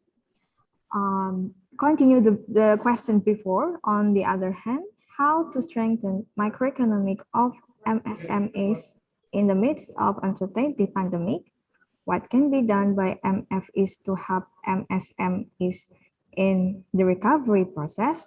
Because MSMEs are the main distributors in the economy in many regions. Thank you. Okay, thank you. I believe that my other two colleagues of speaker are able to add in also to respond this question. But from my point of view, I think digital in improving or increasing access to digital technology, especially for the small and micro business. I've been also involved in the seminars on the gig economy and also the impact of the automatization on the female workers. The presenter shows that the pandemic as well as the coming of the automatization technology really enhance the importance of access to digitals. It's not only the access but also the skill and ability to use the digital itself. I think that's my response, Mbak Choya. Thank you, Dr. Tri Mulyaningsih. I think that is the last question. Ladies and gentlemen, finally, we come to the end of our discussion. Thank you for the distinguished speaker, Professor Nias Asadullah, Dr. Arianto Patunru, and Dr. Tri Mulyaningsih. Thank you also for the participant for the attention. Stay safe and stay healthy. I return the session to Ms. Aya. Okay, thank you, Mbak Soya. Such an interesting session. Well, I would like to remind all of the participants here, don't forget to fill the attendance form. You can click the link that we have shared in the Zoom chat box. We arrive in the end of this webinar. I am Aya Akmulia, representing the entire committee, would like to send our gratitude to all speakers who have been willing to give the interesting material in this webinar. Professor Nias, Dr. Arianto, and Associate Professor Dr. Tri Mulyaningsih. And of course, I would like to encourage everyone to follow our social media on Instagram, LinkedIn, Facebook, or take a look our official website and YouTube channel, FEBUNS. And make sure you guys subscribe us because there is so many kind of this webinar that we held in the future. And maybe you can catch up if you miss any part of this webinar by watching our YouTube channel. Again, thank you so much, everyone. We hope to see you in the next event. Bye-bye, stay healthy, and Happy New Year. Assalamualaikum warahmatullahi wabarakatuh. Waalaikumsalam. Thank you so much. Assalamualaikum. Bye-bye. Hope to collaborate again. Thank you, Prof. Nias. Bye-bye. Yeah.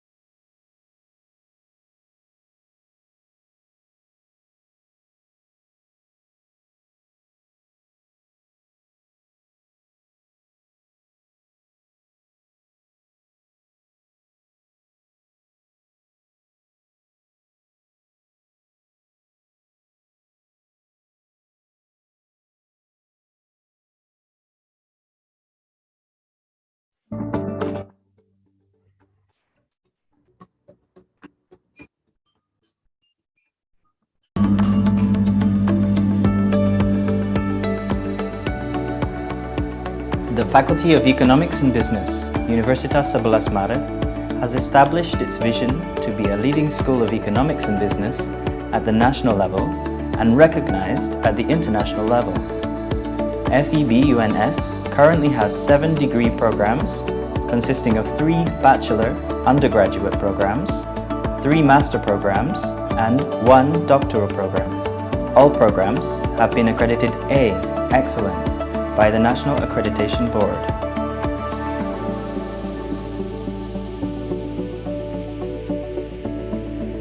Faculty of Economics and Business, Universitas 11 Maret has established its vision to be a leading school of economic and business in Indonesia and internationally recognized by delivering high-quality teaching, excellent research, and community empowerment.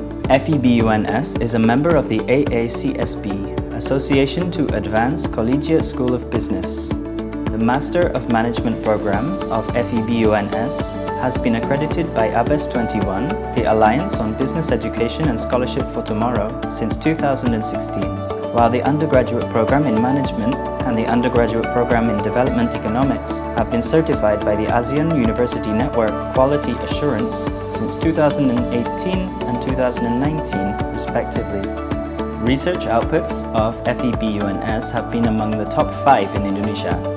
A number of articles written by academic staff have been published in prestigious top-tier journals.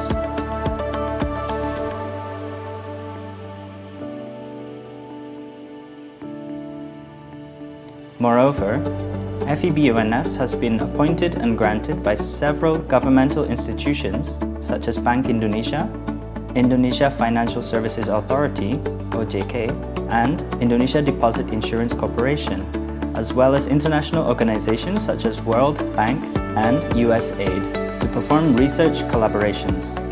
The Faculty of Economic and Business is supported by qualified academic staff with more than 45% hold a doctoral degree. The curriculum is assigned with demand of job market. FEB also participate in Campus Merdeka. FEB-UNS also plays a role in community development through several activities, including community assistance, training and consultancy for micro and small enterprises, rural development, and many others. Students' participation in scientific, art, and sport competitions, both at the national and international level, is also strongly encouraged. Students also have opportunities to intern in corporations, governmental institutions, or non-governmental organizations. There are also opportunities for students to participate in international mobility programs. To accelerate the quality of education and research, FEB-UNS has developed mutual partnership with a number of reputable overseas universities and institutions.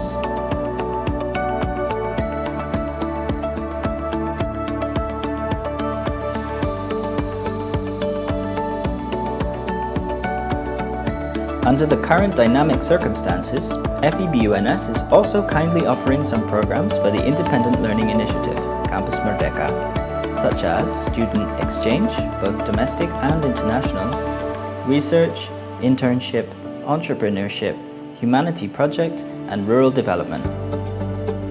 We concerned about university good governance to support division to be an international recognized school on business and economics. This campus is also equipped with complete supporting facilities for students and staff. The physical, social, and psychological environment of FEB-UNS is well built with adequate infrastructure and based on environmentally friendly principles.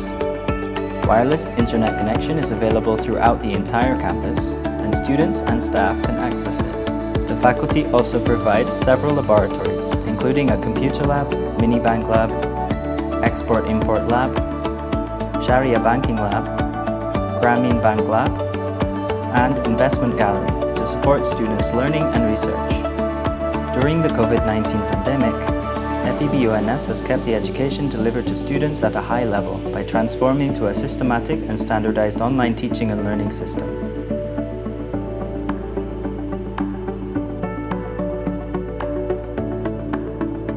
Our alumni has occupied top management position at the national level in the governmental institution, state-owned enterprises and private firms.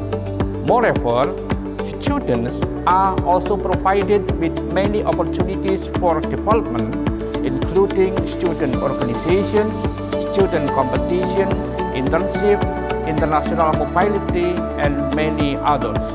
FEB UNS graduates have been recognized at the national level, and its alumni have occupied top positions in corporate and governmental agencies. Among them are Wimbo Santoso, who is currently the chairman of the Indonesia Financial Services Authority, OJK. Tony P. Juwono is the deputy governor of Bank Indonesia, the central bank of Indonesia. Didik Hartantyo is the president director of PT KAI, the Indonesian Railways Company. Haryanto is the owner of Dimension Footwear Group, which owns 2 reputable footwear brands in Indonesia with more than 30,000 employees.